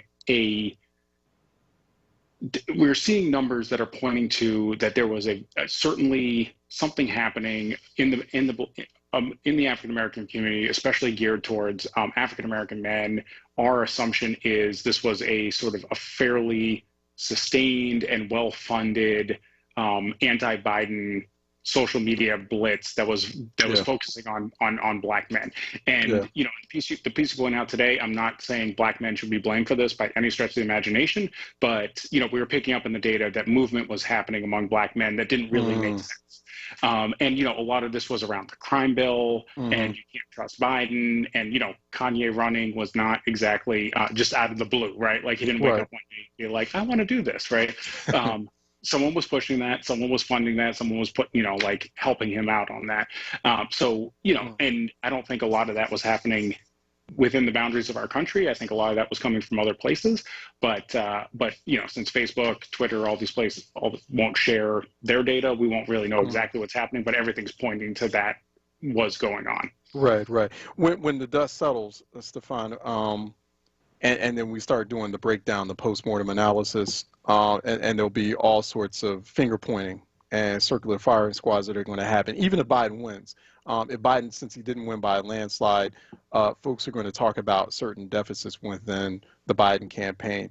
They'll talk about, we didn't do enough to reach out to white working class voters. It's like, oh, really? White working class voters? Like, those folks that were on shutting down those expressways and $40,000 pickup trucks, they didn't seem like they were working class to me, but that's another conversation at another time. But, we didn't reach out enough to rural voters or, a certain segment of suburban, ex-urban voters. But what about those, we have a listener here on WURD TV who's saying maybe the Dems can start figuring out that ignoring low-income voters of color is killing the party. What about that? I mean, are Democrats talking about that? I mean, were they talking about that more this time around than they were in 2016? And were they, did they still have a deficit as far as outreach to like low-income working class populations of colors and color in places like a Philadelphia? Yeah, no, 100%. And, and the reason why that group of the electorate gets ignored is because they are heavily concentrated in strong Democratic congressional districts, right? Oftentimes in, strong Democratic states. And it's just like, look, in the past, they've turned out for us. So like, we're good, right? We don't have to do anything about that, right? And then we're going to go focus on, our white suburban voter type of thing. And now I'm not saying like we shouldn't be concentrating on white suburban voters, but we need to be concentrating on both, right? Like we need to be able to chew gum and walk at the same time. And, what this really means is like we need to start marrying the two together, right? And now, granted, very different parts of the electorate, they have different needs, different focuses, all that kind of stuff. But like, if we can start talking about a vision for where this country needs to go and what we want to be in a way that helps both lift up the people who are low income in our urban areas, as well as keep people, white suburban upper income people totally happy and fine, like, then you start putting together the coalition that makes a night like this less nail biting, so to speak. But but we as a party, like we haven't done that, right? Like we treat everyone as a different group, and really it's like we have to paint that vision for what this is, and and make it connect with enough voters so that we can get past this electoral college hurdle that we have. Yeah. What about those Senate races, man? Like, which Senate races are you looking at? Because that's the other thing too. We did have one of those battleground Senate races. Colorado was called. John Hickenlooper is knocking out Cory Gardner, so Cory Gardner is gone as of tonight. But we're watching Georgia, South Carolina, North Carolina. North Carolina is still tight. It's pretty much a tie with 87% reporting, and watching also with interestingly enough, Virginia is kind of tight. A Democrat, Mark Warner, fending off, I think that's Dan Gade out there in Virginia. I don't know. What are you looking at? What's of interest to you on that Senate map? Yeah. So I think Virginia is just a function of what votes have come in. I don't think they're reporting the early votes yet, which is pretty heavily Democratic. So I don't think we have anything to worry about in Virginia. I mean, if we do, then we're certainly not winning back the Senate. But so Colorado, that one moved into the Democratic side. Looking at Maine, we do a decent amount of work in Maine. I'm feeling pretty comfortable that Sarah Gideon, who's the speaker, will win there. And then Arizona, which I think it just closed, so we'll see what's happening with Mark Kelly, but I think he was looking pretty good. I assume we're going to lose Alabama because, Alabama. And so we just, so then that's a net 2, and we need to win one more to put us at 50. So it's either Colorado, it's either North Carolina, it's Iowa, or maybe one of the Georgias. I think is kind of like where the next ones seem the most likely. But keep an eye on what's happening in Maine. Keep a close eye on North Carolina. That one's obviously quite tight. And then let's see what happens in Iowa. Iowa, I wonder too if the Democrat there, Greenfield, can take out Joni Ernst, but definitely looking pretty good there. So what's kind of next after this? I mean, as far as what you'll be looking at, if I guess we should assume, what, Stefan, are your expectation that this thing is not going to be cemented until the end of this week? Is that how you're that's what you're bracing for? Yes. I mean, everyone go to bed, relax. You're not going to know tonight. Right. Everyone's going to ignore me. I'm going to ignore myself. But that is what we should do. And I don't think we're probably not going to really know until, I mean, sometime tomorrow at the earliest, but I think it might even be towards the end of the week. But the longer this goes, the more we're going to hear from our current president about how much this is a fraud, and he's going to probably claim victory, and it's going to be a bit of a disaster. So, but I don't think we're going to know anything tonight definitively. So if you can get some sleep, go get some sleep. No, that's what I'm thinking too. And that's the other thing is what should the messaging here be from Democrats if Trump starts going on that? And he's going to start that rant probably by midday tomorrow, if we're not hearing anything definitive in the morning. That might be generous. I'd be surprised. I mean, what's the Biden messaging or the Democratic messaging got to be here at that point? I mean, it's just Biden. Obviously, he has to take Hillary Clinton's advice: do not concede anything. Wait till every ballot is counted. Every ballot needs to be counted, right? We had lots of people voting early. A lot of states didn't start voting. Every vote needs to be counted. This is the democracy. This is the foundation of what we stand on. Everyone needs to calm down and shut up until we have the votes in, and then then we take it from there. Excellent. Yeah, we've been talking with Stefan Hankett of Lincoln Park Strategies. Go to lpstrategies.com, learn more about them. Also, you can check out their tendency reports, tendency real-time tracking, looking at various. Is that still going? Is that dashboard still going? Is it going to kind of evolve into some new project post-election? We'll see. Yeah. Well, excellent. What do you real quick too, Stefan? What do you think tonight, as you are getting a better sense of the electorate after the early voting, and then we're seeing some exit polling data from a number of news organizations? Were there any surprises as far as the issues that were motivating voters who are coming out today, or maybe some of those who were responding to exit polling who early voted? Yeah, so I don't know if it was surprising, but the one piece that maybe worry was the fact that the economy was the top issue, and not that it's surprising that the economy was a big issue, but people who are focused on the economy tend to favor Republicans, and we found that in our research all year, if you were concerned about COVID or health or, you know, the pandemic, whatever combination of that, then you tended to be more a Democratic voter. So the fact that the economy came in as the top issue in the exit polls was not exactly what we wanted to see. And I think that's why we're seeing a sort of a closer race than we were really hoping for. But so far, that's sort of been the big, and again, I don't know if I want to call that a surprise, but sort of certainly the disappointment so far of the evening. Yeah. I mean, it's, you know, basically we were expecting this to be an all pandemic election, like where it's like voters are what, you know, because you can't have an economy if you still got the pandemic going. And the administration obviously completely mismanaging, really creating the conditions for the pandemic, you know, letting it spiral out of control. But, you know, you got this big slice of the electorate that's like, no, it was the economy. And so you wonder about that, you know, and we won't get a deeper picture of that until this is all said and done. We've been talking to Stefan Hangen of Lincoln Park Strategies, lpstrategies.com, or trendency.com for more there. Stefan, always good talking with you, bro. Appreciate you. Thanks for having me. I hope you get some sleep tonight. I hope so too, man. All right, take care. All right, I'll talk to you. See. All right, see you on the other side. All right. Okay, let's take a quick break, and when we come back, we're scheduled to talk with Morehouse College's Adrian Jones, Professor Adrian Jones of Morehouse College, down in Georgia and Atlanta.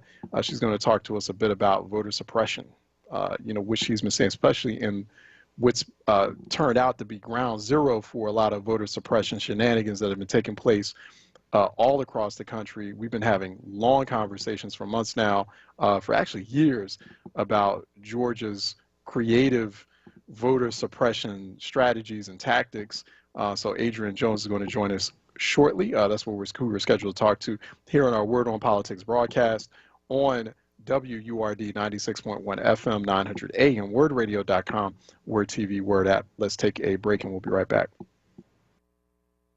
Keystone First VIP Choice HMO SNP Dual Eligible Special Needs Plan has a 4 out of 5 star rating and is one of the highest rated Medicare plans in the region. Keystone First VIP Choice and you are better together. If you live in Philadelphia, Bucks, Chester, Montgomery, or Delaware County, and you have both Medicare and Medicaid, choose the Medicare plan that is working to help you get better care. Enjoy extra benefits at no cost to you with Keystone First VIP Choice. You get benefits like dental, vision, and transportation to and from your medical appointments. They also cover a fitness membership to a gym of your choice, $150 toward over-the-counter pharmacy items. There's no copay for doctor's visits. They offer a large provider network, a great prescription plan, dental coverage, and even eyeglasses. Plus, you don't have to wait for open enrollment. You can change your coverage every quarter. Keystone First VIP Choice. The name you trust, the service you deserve. Call Keystone First VIP Choice today at 1-877-686-1760 or visit KeystoneFirstVIPChoice.com.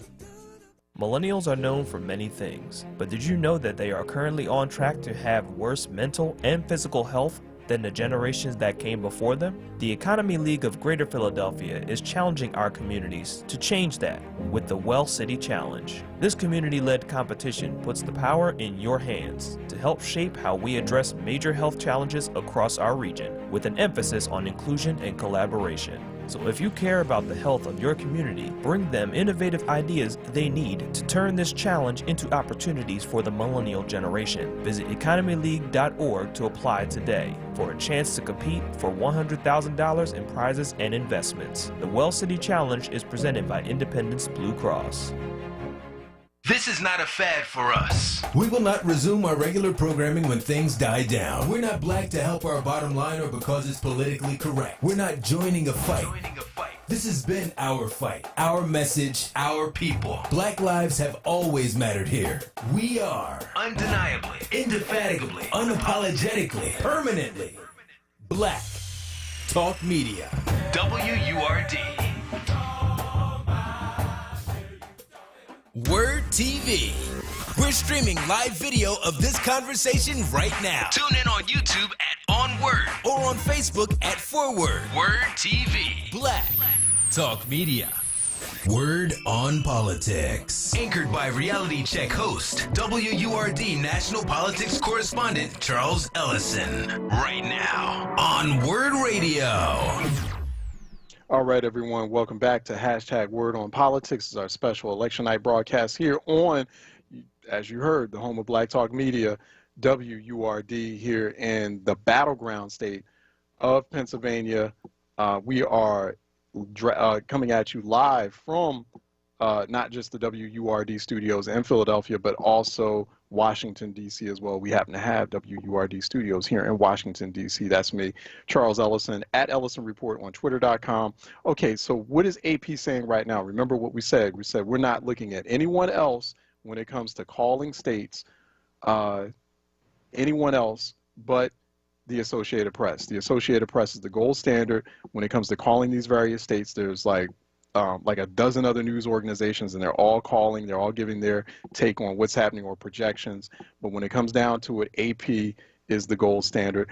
Right now, this is what we're seeing. 131 Electoral College votes called for Joe Biden versus 98 that have been called for Donald Trump. But we still have quite a few battleground states, states that were kind of up in the air, toss-ups that have not been called yet.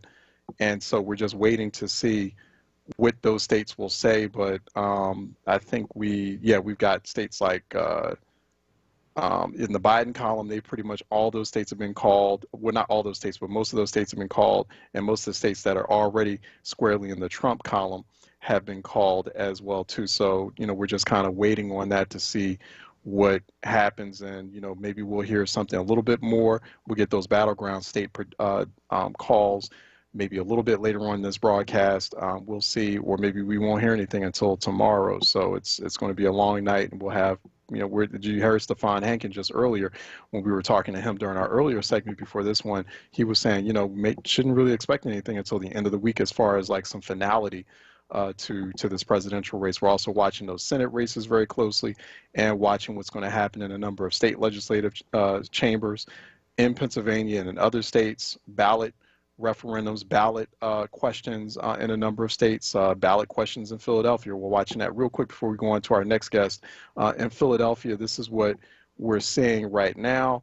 As far as ballots cast, we have like 16.28% of precincts reporting. I think we have about 184,000 total ballots cast thus far in Philadelphia out of 1.1 million registered voters. So that's about 16% turnout thus far. That's what we're seeing right now. That's we still got a lot of ballots to count in Philadelphia and throughout the Commonwealth of Pennsylvania as well. So kind of watching that all unfold closely. So we'll just be keeping track of that. Nothing called yet as far as we are getting in Alabama, Tom Tuberville besting Democratic incumbent Doug Jones in Alabama. So Alabama, it looks like that is going to go into the Republican column. Democrats have lost. So Democrats gained in Colorado, and they just lost in Alabama. So that was expected, and so that's at least that's what the projection is after 42% of precincts reporting. So we'll keep a close eye on the rest of the map. Joining me now is assistant professor and pre-law advisor at Morehouse College, the vaunted Morehouse College in Atlanta, Georgia. She's also a lawyer and an expert an advocate on voting rights. Adrian Jones. Go to @Adrian MJNS on social media. Obviously, you can go to morehouse.edu too for more information. She's joining us here from Atlanta, Georgia, on our Word on Politics broadcast. Professor, how are you doing? Thanks for your time. I'm doing great. How are you? Thanks. All right, good. All right, excellent. So you're there in Georgia and Atlanta. That Georgia's been playing out like ground zero for national voter suppression. Talk about some of what you've experienced on the ground watching that voter suppression unfold down there, particularly for this election. We have been the center of battleground voter suppression. This year, we saw a continuation of what we saw in 2018 when Stacey Abrams was running for governor in that extremely strange and ill-fated race. And so on the June 9th primary, we saw extremely long lines, efforts to make it difficult for especially Black and brown people to turn out to vote. We saw some of that during the beginning of early voting for this general election also, although I watched all day today, and things were much tamer than they have been on previous days. Not to say that we didn't have issues, but I think that the large volume of folks that went out and did the early voting meant that today was not as draconian as June 9th. And then, was not similar to the kinds of debacles, especially with exact match down here that we saw in 2018. Yeah, the early voting helped spread things out. So in a way, it's like the early voting helped serve as something of a buffer against the voter suppression. The voter suppression was taking place. You knew that they were going to play that game, especially Governor Brian Kemp and others down there. But it's like, thankfully, well, at least, somewhat thankfully, because of the early voting, that helped kind of space things out, because it's... Well, I also think, as much as we think of voter suppression as being problematic, it absolutely is. It also is motivational for Black voters, right? People are clear that you're going to try and stop my vote. It has motivated them to get out to the polls in a way that they have not in a long time. And important to me also to participate in the polls in ways that they have not in the past. People have become poll watchers, poll observers. People are engaged. They're getting out the information. They're sharing information on social media and the like. And all of this is very important. So voter suppression has sort of been a double-edged sword, I think, for the current administration, because, when you try to back people up, they, they might come through. So, right, exactly. We saw that in 2012, right? We saw that with Barack Obama running against Mitt Romney. That's what I found, talking to a lot of people in multiple states and just standing in line for 4 hours myself that night. People were upset. They kept talking about, at that time, it was voter ID and how angry they were about it. These were Black voters primarily. They're like, oh, you're going to try to take our vote away? Oh, I got something else for you. I was thinking today about how we are concerned about the makeup of the current Supreme Court, and how much of what we're seeing today is caused by the Supreme Court. I'm saying that Shelby versus Holder decision, not that voter identification laws didn't begin before that, because they had begun in the earlier 2000s, but it really just tore the top off and allowed states, particularly with Republican leadership, to just go all out with these voter suppression tactics that are no longer mitigated by either a moral compunction or the knowledge that you're going to have your voting laws reviewed by the federal government. Have you looked at, what I've wondered about, Professor, when I've looked at the polling over the past several years as voter suppression has accelerated, and I've talked with colleagues about this in the space. I've talked with pollsters. Like, is there a way for pollsters, for polling, for projections, to start calculating something like a voter suppression margin of impact, right? Like, how you have the margin of error when you especially when you have some of those tight races, and it's like, okay, they're 5 points ahead, but then, there's always that 2-3 percentage point, but they're within the margin of error. Why don't we have a voter suppression margin of impact? Is that something that you've explored? I don't know, but I'm going to begin to explore it now. Yeah, right. Excellent concept, and I think I didn't trademark it, so go ahead. Excellent point. Because I think that people really are motivated, and I'm hoping that they continue to be. Right. Depending on what we see this week with the outcome of these races, I think we have a very good chance of really igniting people's ability to participate in democracy. And for the average person, that's really what you get to do. You get to express your opinion through the ballot about who's going to represent you, how money is going to be spent, what the policies are going to be. And,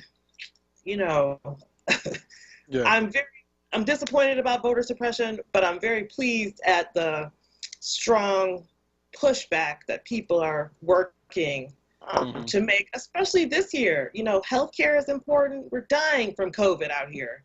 Right. Literally. the civil rights and revolution movement that we've seen this year, which is so important perpetually, but I think really has come to a head this year. You know, these are issues that we would like to get past, or at least live better than this. People should not be brutalized by the police on a normalized basis. It's ridiculous.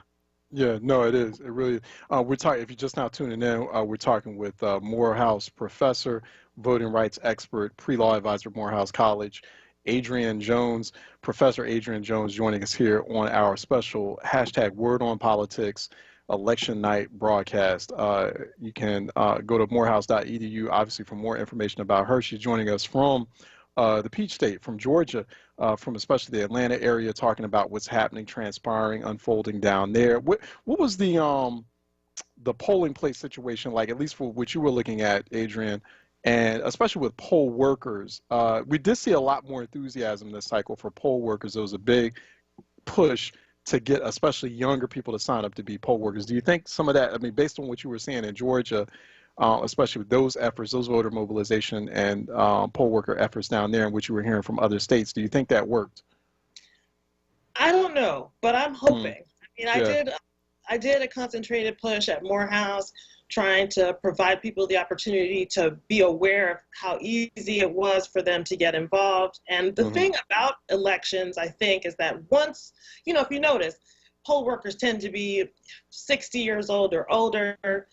They tend to be white, but I would bet that if the average poll worker that you talk to has been engaged in the polls for years, right? Once you do it once or twice, they're tapping you for it every time. You know, it's a part of your space. It's a part of your social environment. And I think, you know, I'm glad to see the gentleman of Morehouse get involved, because it means lifelong service, not just for them, for their families, for the community, right? And it means a changing of the hue of some of these polling places.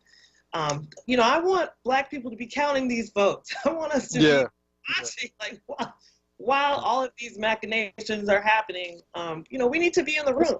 Is that a reasonable question? And you and I talked about this before offline, before we brought you on tonight. I have gotten questions from people who are concerned about that, like the people who are counting the ballots. You know, they're like, when they see, they're watching their favorite cable channel, and then they see clips of people counting votes. They're like, it's a lot. It's people who fit that, like, Trump voter profile. Like, they're like, it's not enough of us counting these votes. Should we be worried about that? Worried about the people who count the votes?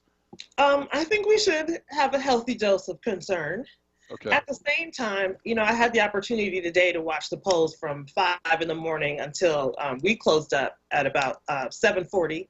And, you know, your poll watchers, if you're a poll watcher, at least in Georgia, you're going to be taking a picture of the counts, the count strips in each of the precincts that you're working in. So, I mean, you have some sense of how many people voted and what that vote count might look like. You know, I'm concerned. We have an entirely new voting process here, new voting machines. But, I mean, there seem to be many people at the polls who are really trying to do the right thing. So we really have to hope that between their experience and their interest, at least some of them, in fair elections, with some of the controls that we do have, like having a sense of how many ballots were cast, that hopefully we get decent results that are reflective of the selection that we've made. What is the future of voting rights? Like, where are we going to go from here with voting rights after an election like this, where we've seen just like, I mean, we thought 2012, 2016 was bad, even like, you know, stuff that was happening shortly after the Shelby v. Holder decision. It's been really bad in 2020. I mean, what's the future of voting rights looks like? I think it depends on what the administration looks like. Yeah. If the administration changes and the Senate, if we're able to flip the Senate, I think that we have a greater chance perhaps of passing legislation, perhaps at maintaining some of this motivation that will result in legislative and practical change. I think it would be more challenging if we maintain the same presidential administration. I'm saying their tactic is to prevent Black and brown voters from voting in order to achieve power. Yeah. So, it will be more precarious, but it's not like whoever wins tonight or by the end of the week is going to be our best case scenario candidate. So either way, we're going to have to really put our foot to the pedal and demand the kinds of access that we would like to have in democracy. And that might be very difficult after this week, and it might be easier than it would have been. Right. Are there particular cases, because you mentioned Supreme Court earlier, right? How like the Supreme Court, to a large degree, is responsible kind of for where we are now as far as voter suppression. And so are there specific cases or specific states that you're looking at right now in this election that worry you as far as finding their ways, kind of snaking their way up to the Supreme Court?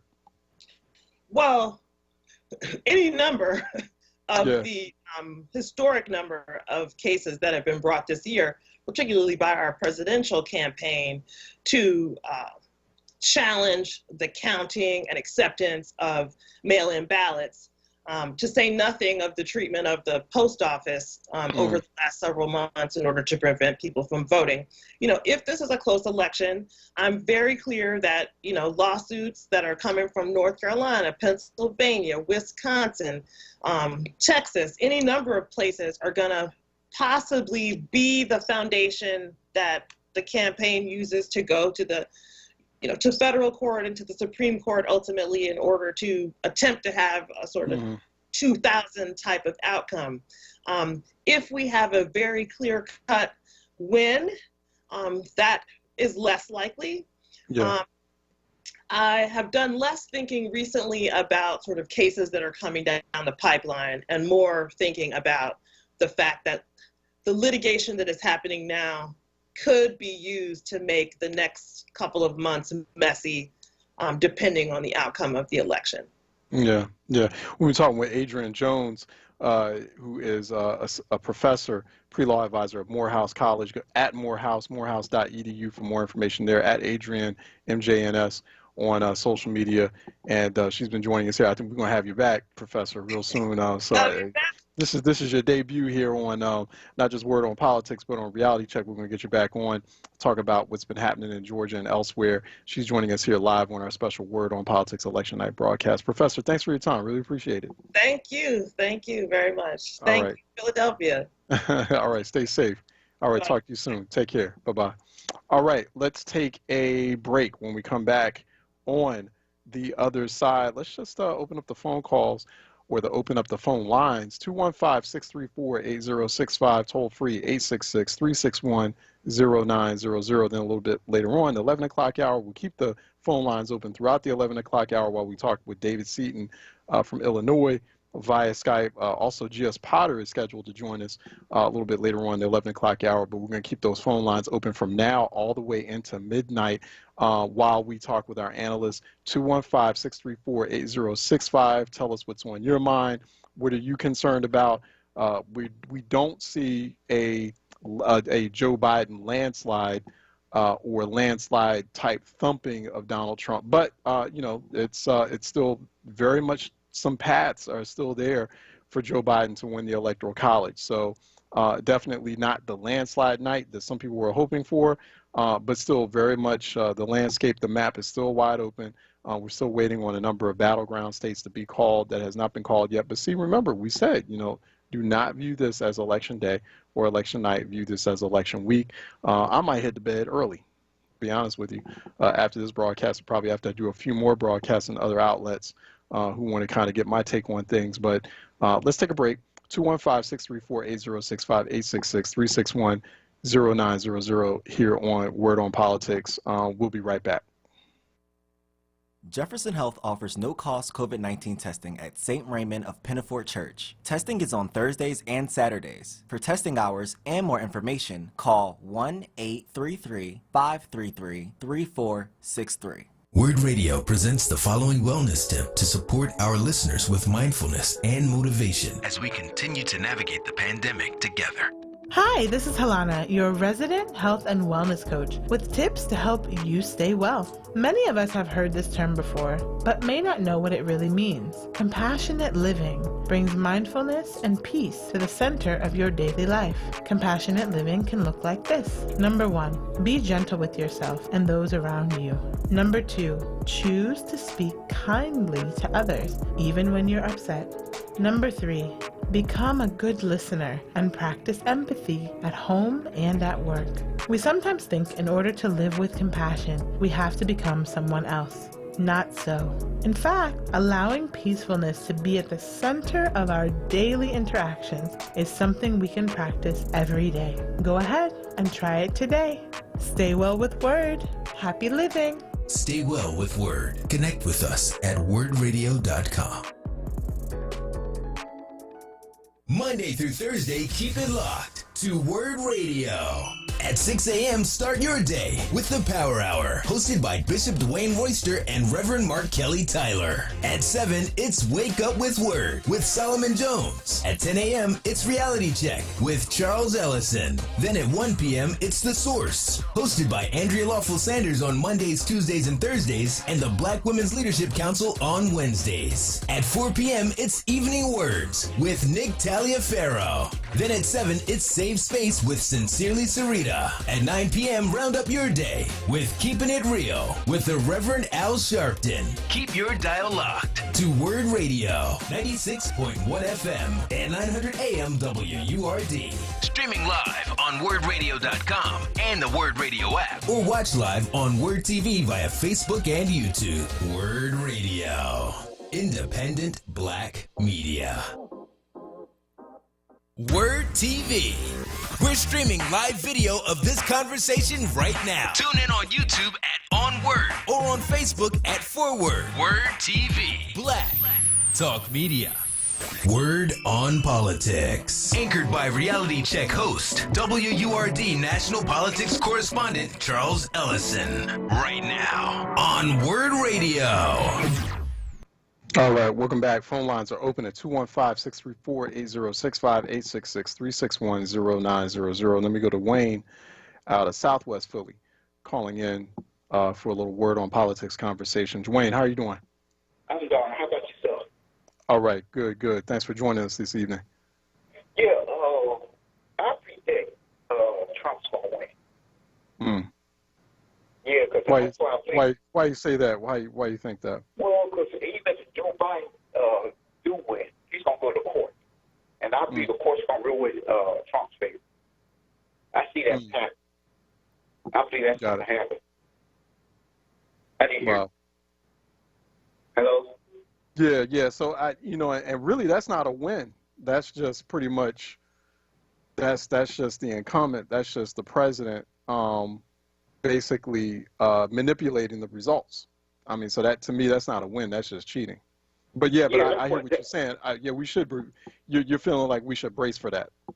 Yeah, that's the part I'm talking about. Even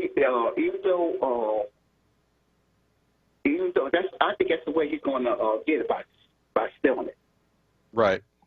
Yeah, I'm looking for that to happen. Got it. Yeah. Got it. All right. So, well, let me see. Right now, as it stands, AP has Donald Trump with 98 Electoral College votes to Joe Biden's 131. So right now, Joe Biden is ahead as far as the Electoral College is concerned. We're still waiting for a number of battleground states to be called. So that hasn't happened yet. But you got Dwayne out of Southwest Philly feeling like, you know what, this is going to be tight. And as a result, Trump will attempt to, Trump has been very litigious. He's been involved in about 4,000 plus lawsuits over his career. And so it's not outside the realm of possibility. It's very much, in fact, that there's a high likelihood, Dwayne makes a good point, that that the president will find a way to make this very legal, to find like a legal route towards clinching or capturing or or somehow holding on to the presidency. And that presents a whole array or host of problems. Thanks, Dwayne, for calling in. Thanks for sharing that. I appreciate that that view. 215-634-8065, toll free 866-361-0900 here on Word on Politics. 215-634-8065, 866-361-0900 on Word on Politics. So these are the states right now that none of these states the Associated Press is called: Arizona, Florida, Georgia, Iowa, Maine, 2nd District, because Maine is split up into 2 different districts with electoral college votes. Michigan, Minnesota, Nebraska, 2nd District has not yet been called. Nevada, New Hampshire, North Carolina, Ohio, Pennsylvania, Texas, and Wisconsin. Those are the battleground states that have not been called yet. Most of the states that were solid or likely Trump states, these were states that at one point or another, that have been reliably Republican or red states for quite some time, or in 2016, Trump was able to win. Those states, most of those states have been called, and most of the states that are solid or likely Biden states have been called as well. AP is just waiting on Hawaii. Let me see. No, California, Hawaii, Maine 1st District, Oregon, and that's it. That's all they're waiting on. But we do anticipate California's 55 electoral college votes will go to Joe Biden. I anticipate that. I anticipate the same coming out of Maine. Maine just has 2. Maine as a state, and then you got Maine 1st District. Oregon, I expect that, and that's pretty much it for the night as far as Biden's column of states. But let's refresh on this again to see if Associated Press is making any calls in those battleground columns, and AP has not done that yet. So we're waiting on AP to tell us exactly where things stand. There's a lot of eyes on Florida right now. I kind of wrote Florida off. I'm not worried about Florida. I'm just kind of waiting to see what's going to be happening in other states: Pennsylvania, Ohio, Arizona. Kind of waiting if, for example, Trump gets Florida, Georgia, North Carolina, and Pennsylvania, and Arizona, Joe Biden still gets 278 electoral college votes. That's not ideal. It doesn't necessarily make it a landslide, but it is a win. That's a clear 18-point electoral vote advantage that Joe Biden would have. So that's good there. Now, if he loses Ohio, can't lose Ohio. So can't afford to lose Ohio if he's already lost Pennsylvania and Arizona. But let's say Arizona goes blue, 289 electoral college votes. Even if Joe Biden still loses Pennsylvania, North Carolina, Georgia, Florida, Texas as well, some of those states that you've been hearing about in the news. That's a really healthy lead right there to Donald Trump's 249. Say he wins Pennsylvania, then it all opens up 309, then he goes past 300. And that's if he he's still with Florida, Georgia, North Carolina laws. So it's like, forget Florida. It's like, don't worry about Florida. Florida's going to be Florida. You know what I mean? Like, Florida's going to be Florida, and certain elements of voters or certain blocks of voters in Florida are going to be like just how Florida is. So, it's just is what it is at this point. Lola out of Jenkintown is calling in for Word on Politics. Lola, what's good? How you doing? Yeah, I'm good, Charles. Thanks so much for having us tonight. Because I can't watch TV because I'm one of those people who I just can't watch TV. So I'm glad that you are. Right. I get too upset, but I can always listen to the radio, walk around, work out, or whatever. Exactly. I just want to say that I am, praying. I did volunteer work today on the polls and up where I am, and then we came back down to where some of my family is in Philly, and I'm still going to be optimistic when I go to sleep tonight, but I'm bracing for if Trump wins, and I'm just feeling like, where is the country, Charles, going to go from here? Because the state that we're in now, you go around the city, you go up where I am, everything is boarded up. Everything is boarded up in all the major states, everywhere. We can't continue to live like this. You know what I mean? And when is When is it going to come back to where, okay, I might not agree with you, you might not agree with me, but we agree to disagree and we don't hate each other and we're not going to shoot each other because of what people think is something different. The world has changed so much under Trump. And there was a tweet that was on, and it was saying that you know, you were on it too, and it said only 67% of people came out to vote. I mean, what in the world is going on? This world, this country is on fire, Charles. I feel like I have something in my stomach that is just making me so sick that I don't even know if I can wake up until 2024. Because now if this man gets back in, we're going to go back to what he was doing, and now he knows he's not going to get reelected, so you know, he can't do another term. So now, you know, he's just all for nothing. Now, I mean, we haven't seen the worst of what he really can do because he's been constrained. But now he's not constrained anymore if he gets in. And Charles, I'm so worried about what the next 4 years are going to look like for black people. And let's see where this platinum plan goes to. And let's see all this stuff that he was talking about. I mean, Charles, what can you give some words of encouragement? I am really on the verge of like checking in a hospital. Right. You know what? And I'll be honest with you, Lola. I'm kind of taking it a day at a time, right? I'm not there yet, right? I haven't not that I haven't come up with like contingencies, but I'm just not there where I'm like, okay, this could go horribly south. You know, it's definite. It's go horribly south. He's going to win or whatever. I'm just kind of, I guess the best at the moment, sort of the best way to cope with this is to just, continue praying like you are, and then just take it a day at a time, right? You know, inch by inch, so to speak. And so it's the best word of encouragement I can give you. And then just be, like we're all doing that. We're being more about like what we have to attend to in terms of our households and our families and our communities. It's going to have to be one thing I can say, and I did say this in 2016. It's going to be more about what's happening in your state and local community. If Trump is successful in capturing or staging this coup, that and so he can maintain his grip on power, the federal government will continue to be dysfunctional.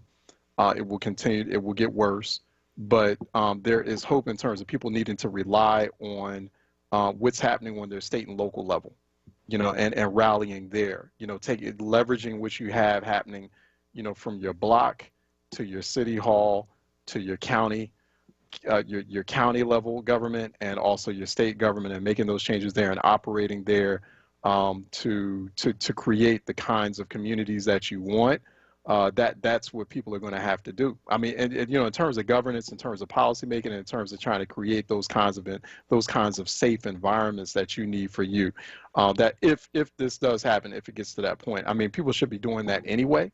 But I think that's kind of like at least kind of that initial advice, kind of long-term contingency advice for how we get through what could potentially be a second term of Donald Trump. Let me let you go, Lola. Just hang in there tonight, and I appreciate you listening to the broadcast. We've got about another hour or so of this broadcast. And, once again, try not to pay too much attention, Lola, to like the mainstream cable outlet projections. Look for AP, look for the Associated Press Electoral College calls and see where they are right now. That's what we'll be watching, and I'll be watching that. If there's still battleground states to be called that are still outstanding when we get into our reality check session tomorrow, and the continuation of our Word on Politics conversation, our Word on Politics coverage. Let me go to Luis out of Center City, who's calling in for a Word on Politics. Well, Luis? Hello. How you doing? I worked 13 and a half hours at the poll. Okay, nice. My area. Wow. You know what? Around 7 o'clock in the morning, around 10 minutes to 7 in the morning, when I was walking to work the polls, there was a lot of people out there. I'm in Center City. There were a lot of people out there.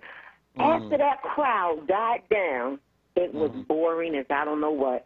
I mean, really, really boring. We only got like 140 people. That was it at my table. Now, the table across from me, Division 33, I don't know how many they got. Then you had two other areas in the school. So I don't know what they got, but everything died down. After that first wave in the morning, everything died down. And I'm like, I would rather for them to come in and vote than the mail-in ballots, because you don't really know what's going to happen with that. Counting it, cheating and all that. I couldn't believe it. That's all the people we have, 140 people. Yeah, but so anyway. How long have you?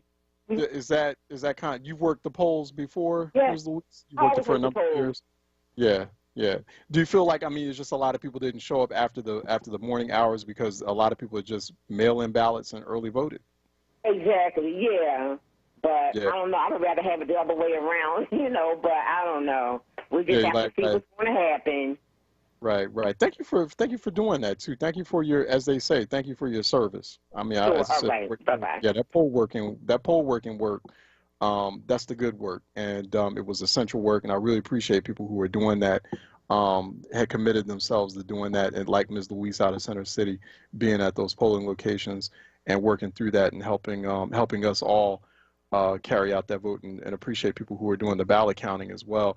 We have Junior Lee on Facebook Live, had a few comments. Good to see you, Junior Lee.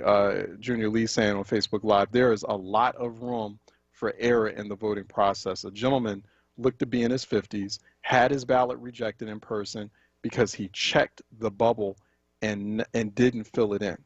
Luckily, the poll workers were able to catch up with him to change it, but voter education is really important. It's so important. And Junior Lee follows up, continues. Junior Lee, the temperature of the country's perception of black people and poor people progress is alarming.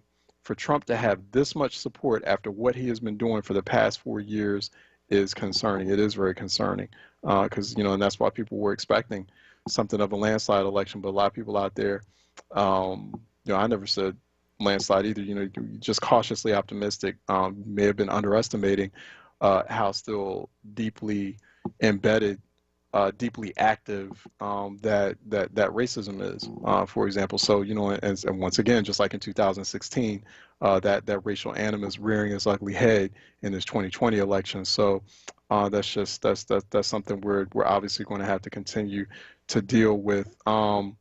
Let's refresh real quick before we go to break. AP has now Trump at 108 electoral college votes to Biden's 131. That's what the Associated Press is calling now. We have 299 electoral college votes that have not been called yet. So that's where we are. So thus far, AP Associated Press has not called any of the battleground states. It is still waiting on those states to be called. But that's where things. Biden's still ahead. 131 electoral college votes to Trump's 108. So that's what we're keeping a close eye on at the moment. Let's take a break, and when we come back on the other side, we'll still keep those phone lines open, and David Seaton of WVON will be joining us from Chicago, Illinois. 215-634-8065, 866-361-0900. Let's take a break here on Word on Politics, and when we come back, David Seaton will be joining me next, and we'll be taking your phone calls as well. Offer some, if you have any questions, or offer some perspective on share some of your experiences in Philly and beyond. Let's take a break. We'll be right back. Keeping you informed. As a community service, WURD Radio and the Black Doctors COVID-19 Consortium wants to keep you informed about where you can get no-cost, barrier-free COVID-19 testing this week. Thursday, November 5th, from 3 p.m. till 7 p.m. at 1312 Willow Street, Norristown, Pennsylvania. And Saturday, November 7th, from 12 noon till 3 p.m. at Victory Christian Fellowship, 5220 Whitby Avenue in Philadelphia. Stay informed and stay well with WURD Radio. 96.1 FM and 900 AM WURD. There's a pressing need to strengthen pathways to better jobs in communities of color. That's why Bank of America is investing $1 billion to advance racial equality and economic opportunity. I'm Jim Dever, Greater Philadelphia Market President for Bank of America. We've partnered with Coded by Kids to connect people to new skills and employment opportunities. It's just one way we're taking action in Greater Philadelphia right now. Bank of America N.A., member FDIC, equal credit opportunity lender.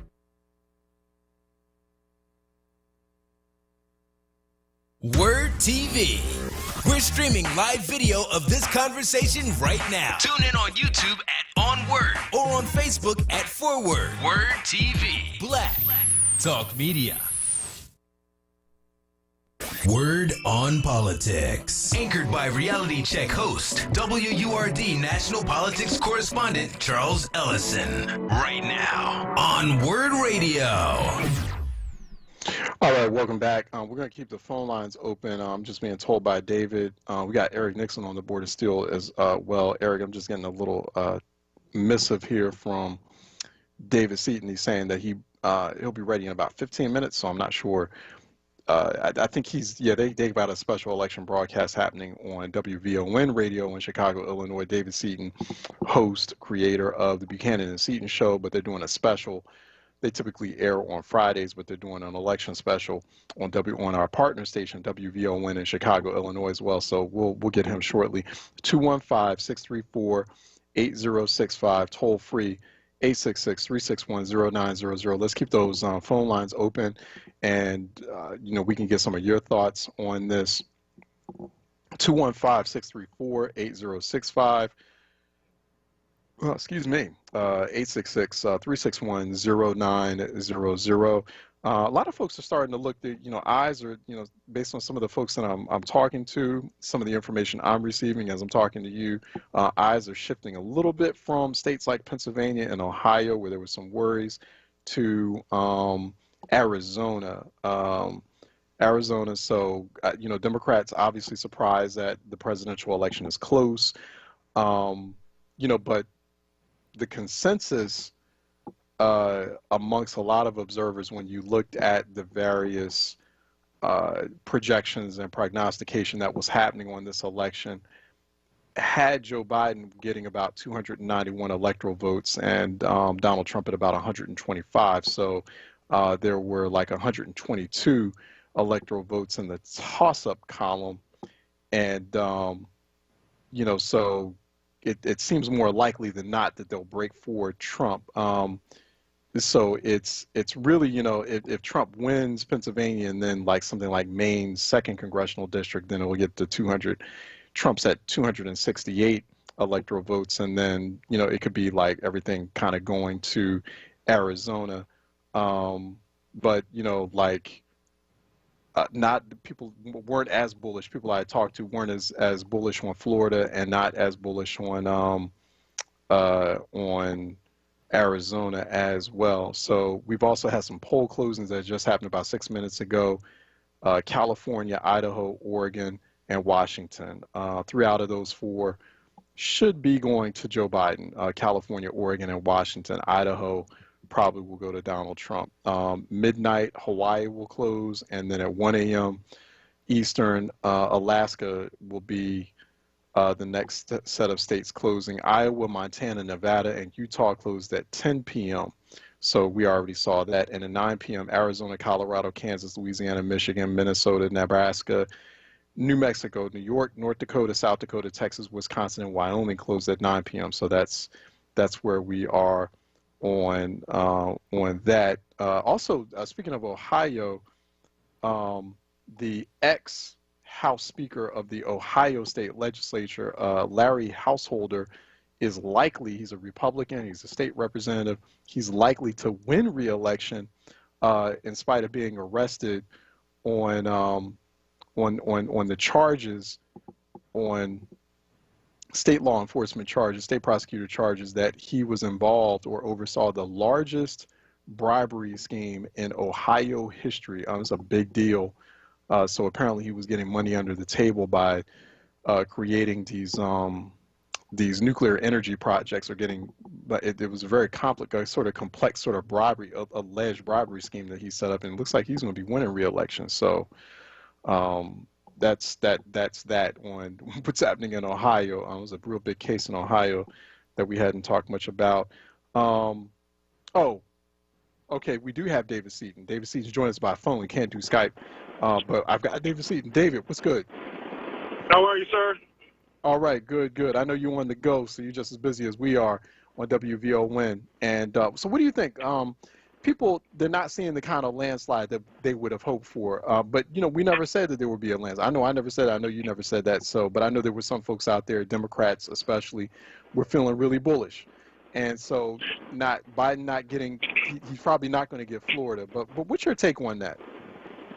I think we have to remember that pollsters have been telling us for at least 2 weeks that we were going to probably see a red mirage on election night. Why are we seeing an election? Why are we seeing a red mirage? Because through yesterday, we had 100 million votes that got cast before Election Day, and in a lot of states, Pennsylvania among them, they're not going to start counting those votes until tomorrow. And we know that the overwhelming majority of people who voted early voted Democratic. We know the overwhelming majority of people who voted on Election Day are Republicans and/or Trump supporters.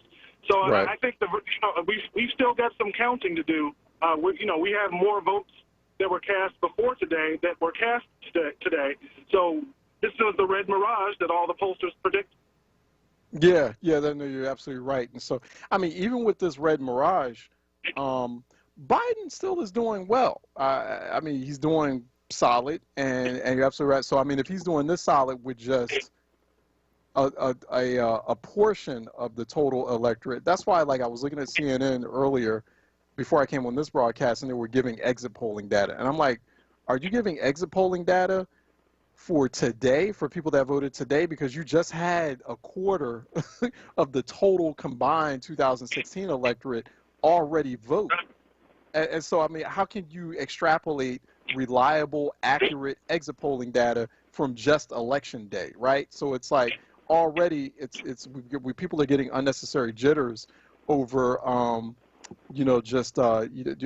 media organizations being, trigger happy with the projections. Well, again, we knew that Trump voters are going to outnumber Biden supporters on Election Day by 30%. So we knew that coming into today. So it would have been an unrealistic expectation for us to see a landslide or to see an overwhelming, definitive 270 electoral vote for Joe Biden on election night.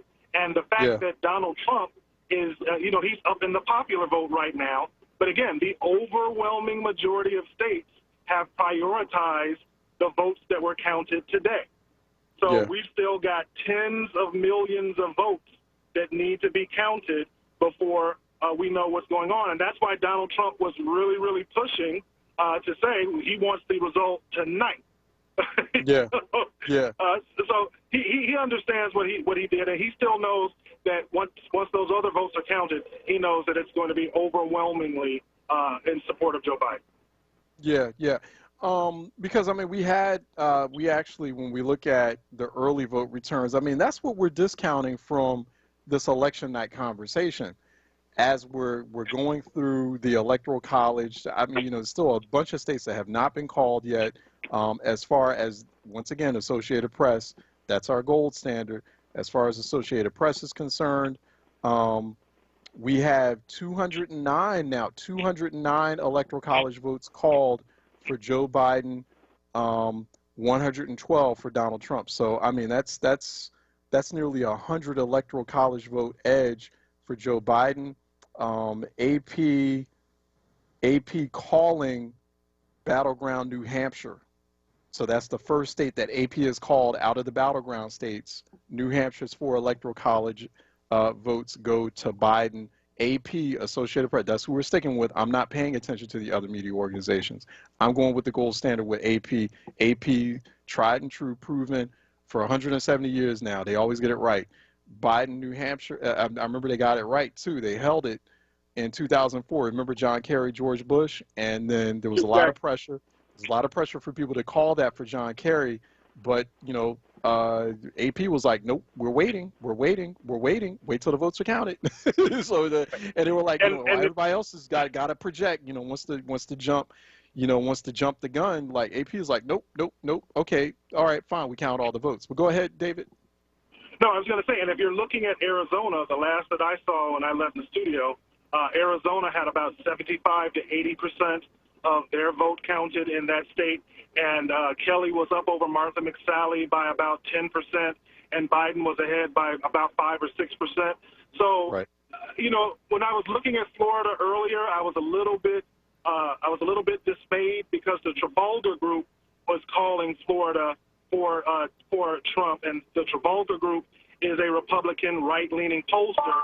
So I was a little concerned when I saw that initial result from Florida. But again, I had to remember while we were doing our coverage, red wave. We've got tens of millions of votes that haven't been counted yet, and if they got it right in Arizona and New Hampshire and Maine, if we find out tonight that Susan Collins loses Maine, then we've just got to wait a few more days until we get the rest of this vote counted.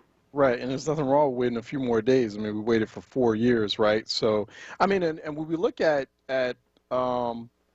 we had altogether 101.2 million ballots cast in early voting. That's the final count we got. Out of those ballots cast, Democrats had the edge. Democrats, out of the total voting that took place, let me see, in terms of the count, at least these are states with party registration data, Democrats had a 7-point edge in terms of early voting over Republicans. And there's no guarantee that all those Republican votes were for Trump, right? I mean, you probably had a few Democrats out there were voting for Trump, but for the most part, Democrats overwhelmingly for Trump. But you probably had a few Republicans out there jumping the fence, not the majority, but enough. So already with Democrats having a 7-point advantage. So this thing is definitely not done yet. And, once again, people need to get out of the custom of trying to, feeling like, oh, it's going to be called on election night and I can go to bed and be at peace, after a late night, this thing will be done. No, just, we've always said, wait for election week. What do you, we had one of our listeners on Facebook Live, David, talk about the temperature of the country. What do you, based on what we're seeing, early vote activity, election day activity, what are you discerning as far as the temperature of the country, the mood of the country right now, David? Like one of our listeners was saying, the temperature of the country's perception of black people and poor people is alarming. So I want to get your thoughts on that, like how that's manifesting in this vote. Well, we were covering the story that was breaking on The Guardian during our show. The Guardian was reporting that there was rioting outside the White House by Antifa and BLM. Now, was that BLM and Antifa? Who knows? It's far more likely that that's something that the president put out since he erected that wall around, around the White House, anticipating the post-election day violence. But yeah, we have every reason to believe that if it looks like Donald Trump is winning tonight, and 2 to 3 days later, we start counting those mail-in ballots and then Trump loses, we know that he is going to be the catalyst that triggers his followers. So we have no reason to believe that his followers are going to accept a Donald Trump loss. Gracefully, however, we have enough thoughtful governors that they are not going to allow domestic white terrorists to run rampant through the streets of America, hurting other Americans. So if that happens, it'll probably even be a greater disadvantage to Trump, because he will have lost any goodwill to perhaps give him a slap on the wrist for all of his malfeasance during his presidency once he leaves. And remember, Letitia James of the SDNY said she's already on the record saying, regardless of whether he wins or loses, after this election, she is moving forward with the cases against him in the Southern District of New York. Right. Letitia James, New York State Attorney General, first black woman Attorney General of the state of New York as well. She's been working on that front as far as the number of cases, litigation against Donald Trump. 215-634-8065, toll free 866-361-0900 if you'd like to join in on this conversation, add some perspective or some new depth to it. There are reports of so far largely peaceful demonstrations in Washington, D.C. We've had reports of 3 people who have been arrested in 2 separate incidents. They were minor incidents. They were scuffles. They have not been reported as scuffles with police. We're looking at that. We're looking at local local outlets in Washington, D.C., who are saying there are hundreds of people who are demonstrating near the White House, particularly at Black Lives Matter Plaza, which is literally across the street from Lafayette Park, which is across the street from the White House. So there are protesters gathering at Black Lives Matter Plaza, which I've been to. I think a few of you saw some photos of me at Black Lives Matter in the early months there in Washington, D.C., posted on WURD's Instagram site. But that's what's happening now. And, people waiting, they want to find out who will be the next president of the United States. That may not happen tonight. We're not going to get that call tonight. So, but, once again, people not being patient. So people going to have a long night out there outside the White House. I probably would have been advising, just stay home and relax, fam. And wait till the end of the week, wait till Saturday before you can, kind of start doing all that. But that's just me. But that's what we're hearing out of Washington, D.C. Senate races, David, as far as like those Senate races that you're excited about and watching, things that we need to be paying attention to. Well, definitely the Kelly race taking out Martha McSally in Arizona. That race in particular, we were talking about that race, is poetic justice because remember, Martha McSally ran against Kristen Sinema, and Kristen Sinema won. And then when John McCain died, the then Republican governor of Arizona appointed Martha McSally. So that she's losing by 10 points right now, like I said, is extreme poetic justice. Glad to see her go down. Susan Collins, the race up in the Senate race in Colorado, the last time we were looking at those numbers, had tightened up. Colorado, I don't know if you knew Colorado got called. John Hickenlooper won that. Okay, then that takes that one off of the table. Okay, perfect. Yep. I'm with you on Arizona, Maine. I think a lot of people are with you on that. Oh, go ahead. Who else are you looking at? We know that Lindsey Graham already won. We know that there was another one. It's on the tip of my tongue. Iowa.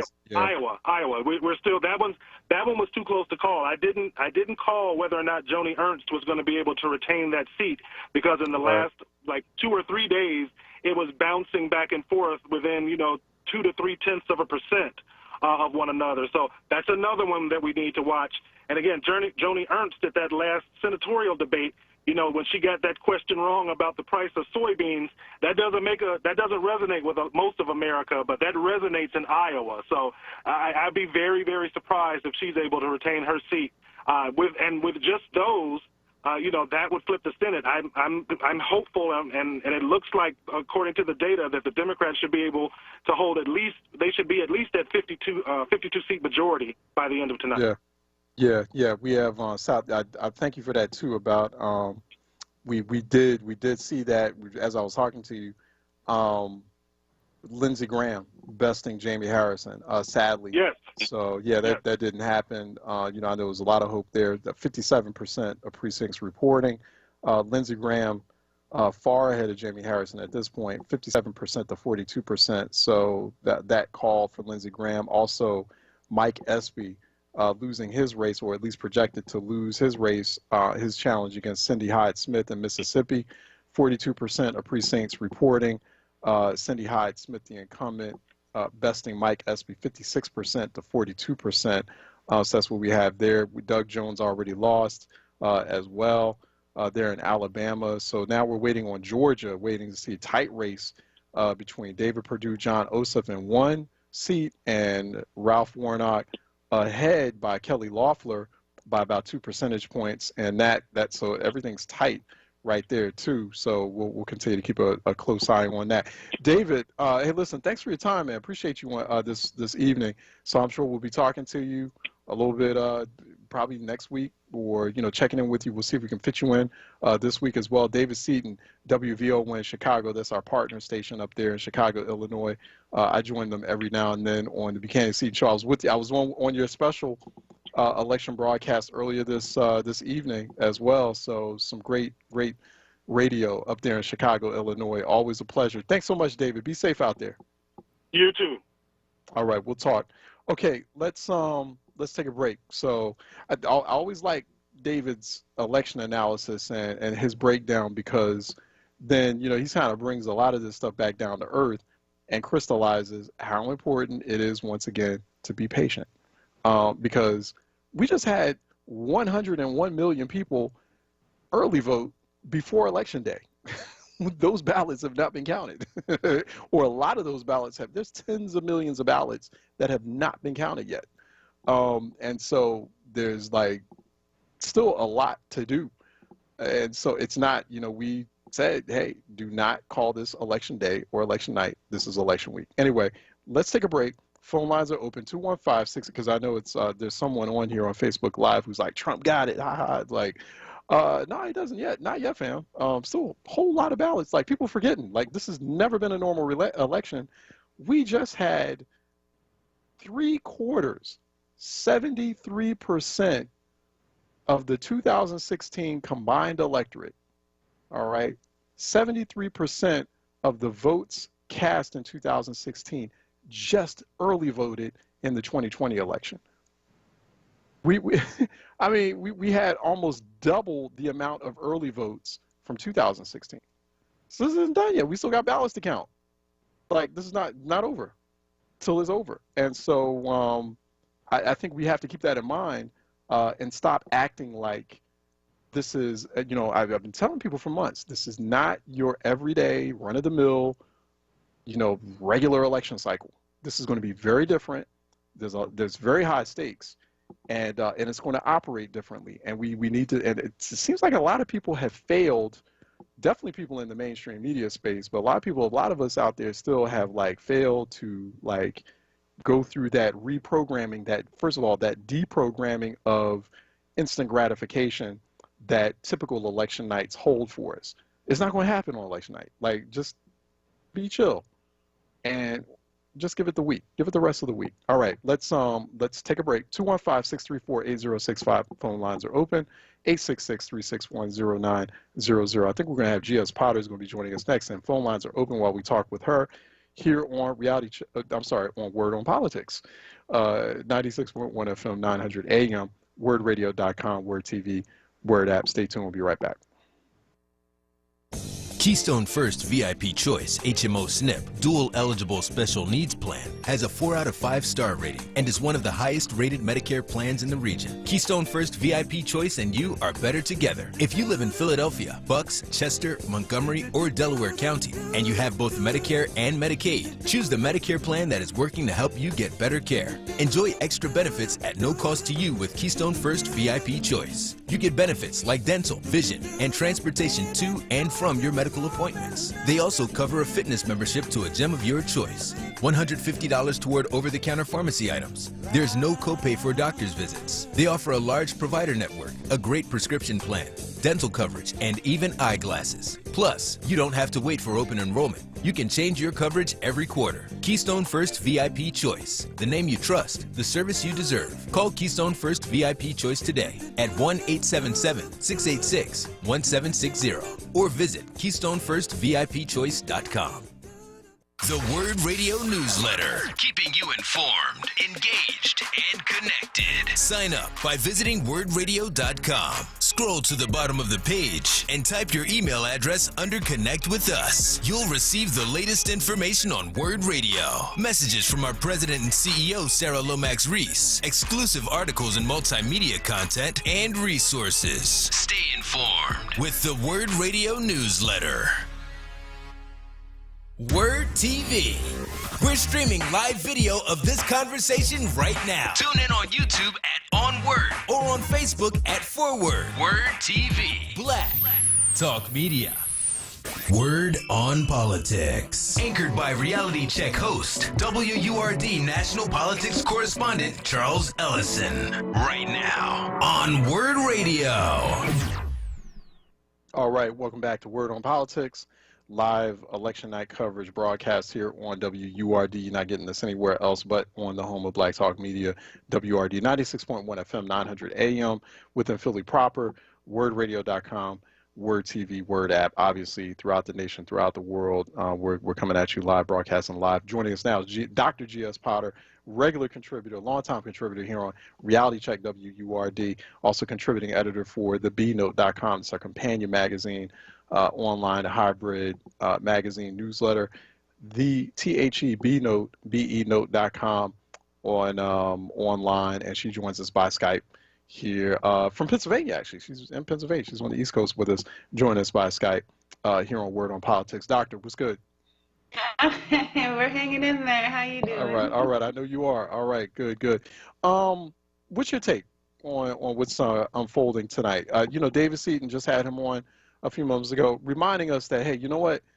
We knew that there was going to be a red mirage tonight. We knew, like, not everything is going to happen tonight. Like, just chill and just, like, let this thing shake itself out for the remainder of the week. We had Stefan Hankin on earlier saying, you know what? I'm not expecting this stuff to be done until the end of the week. Like, and so, but I wanted to get your take on how things are shaking out so far. Yeah, I mean, I can just echo what they're saying. We don't know a lot tonight. What we know is that we have 100 million ballots that haven't been counted yet, or that most of them have not been counted yet. And usually what we see is, it's going to be a blue influx at the beginning, and then it starts turning red. The map usually starts turning red, and we're going to see a flip of that this time because of the mail-in ballots, that we're going to see a big push kind of in a red direction, even if it's not entirely red, and then we got to wait for these ballots to be counted, and then it's going to turn blue. And that's the story Trump's been telling us the whole time, right? He's like, if it's going to be red and then it's going to turn blue because they're stealing the election through the mail-in. So whatever we get tonight is going to be a smaller percentage of the total votes. It's going to be, maybe a temperature check of people that were able to get to the polls, but we really got to wait and make sure every vote is counted, Right, exactly. Once again, AP has Biden at 209 electoral college votes versus Trump's 118. California was called. That's 55 electoral college votes. We did expect that for Biden. So that's where everything is right now. Were you encouraged by all this like active early voting that was happening? Or were you encouraged by, I don't know, what you were probably seeing in places like Pennsylvania as far as some of the activity at the polling stations? Yeah, I mean, any type of like influx to the polls, any type of voting, I'm happy to see it, Yeah. By voting, I'm encouraged by the youth vote. One of the things that's really got me excited actually is like Arizona and New Mexico. I think that the youth Latino vote had been really undercounted, especially the Chicano vote. When we're talking about Latino, we want to, definitely distinguish between like white Latinos, Cuban Latinos, Puerto Rican Latinos, Chicano Latinos. So I think that the border states seeing the Mexican youth come out has been really encouraging. But I still think that there's challenges. I'm really disappointed in places like Mississippi. I don't think the party's really talking to low-income voters of color, especially low-income Black voters, in a way that's meaningful, and not just talking, but creating an infrastructure to help folks get to the polls, to have their needs met, to have their agenda items there. I think Black Lives Matter dropped the ball. We had 10 attorney general elections come up, and that should have been really highlighted in this election in terms of Black Lives Matter, and that wasn't there. So I think it shouldn't be as nail-biting as it is because, but it is because we still haven't reached those target populations in Black and brown low-income communities. But I am encouraged by seeing, like 72% of 2016's voting bloc coming out before Election Day. I think that's pretty amazing. And, I just see more. Yeah, you know what? I'm with you on Mississippi. I feel like Mike Espy should have had that. He was just like about 8 percentage points behind Hyde Smith, and Mississippi needs a Fannie Lou Hamer, right? Alabama, Black votes should have been reactivated in Alabama, and apparently they weren't. For Doug Jones to lose that seat. South Carolina, I feel like Jamie Harrison should have got that. I mean, as much money as he's raising. And that didn't happen there. So a lot of really big potential was at the Democratic candidate in Texas. I forget her name, Michelle Hager, I think, or Heger, was running against John Cornyn. I felt like that was a potential. That could have been a potential pickup. But I guess, based on what we were saying in Texas, but I guess that didn't work out there either. So, no, you're absolutely right. Real quick, let me go to the phone lines. GS Rosalind out of Kensington is calling us here on Word on Politics. Rosalind, how are you doing? All your guests, I am so proud of my people all across the world. We came out. We just got to be patient. It's God's world. We just in it. I'm so proud of everybody, wherever they got in and fitted, wherever you at, wherever they came to Philadelphia. Because when I was in Georgia, let me tell you something, it's rough over there. And now you saying we didn't get Mississippi, we didn't get Alabama, or you saying or just because the ballots ain't counted? No, we didn't. When I say Mississippi, Alabama, as far as the Senate races. So, I was talking about Senate races, right. The seat. Right. Mississippi, could have had a black senator, Mike Espy, so that didn't happen. In South Carolina, could have had another black senator, that didn't happen. Alabama, Doug Jones lost there, so that's what we're talking about. And those are states that are still red states. I mean, they are expected or anticipated, if they haven't already, they're anticipated to buckle for Trump. I mean, because just politically they're red, despite. Yeah. I'm learning all over again. It's been a long time, but we have to remember it's God's world. We just in it. But you got to imagine, all our hearts and minds, everything is racist. People done died. And you would think they wouldn't even vote for that man, but some people like it like that. Yeah. You would think, right? You go back to dirt. You can't take nothing with you. No. But I'm grateful to everybody. I got to feed a lot of people in South Philly today.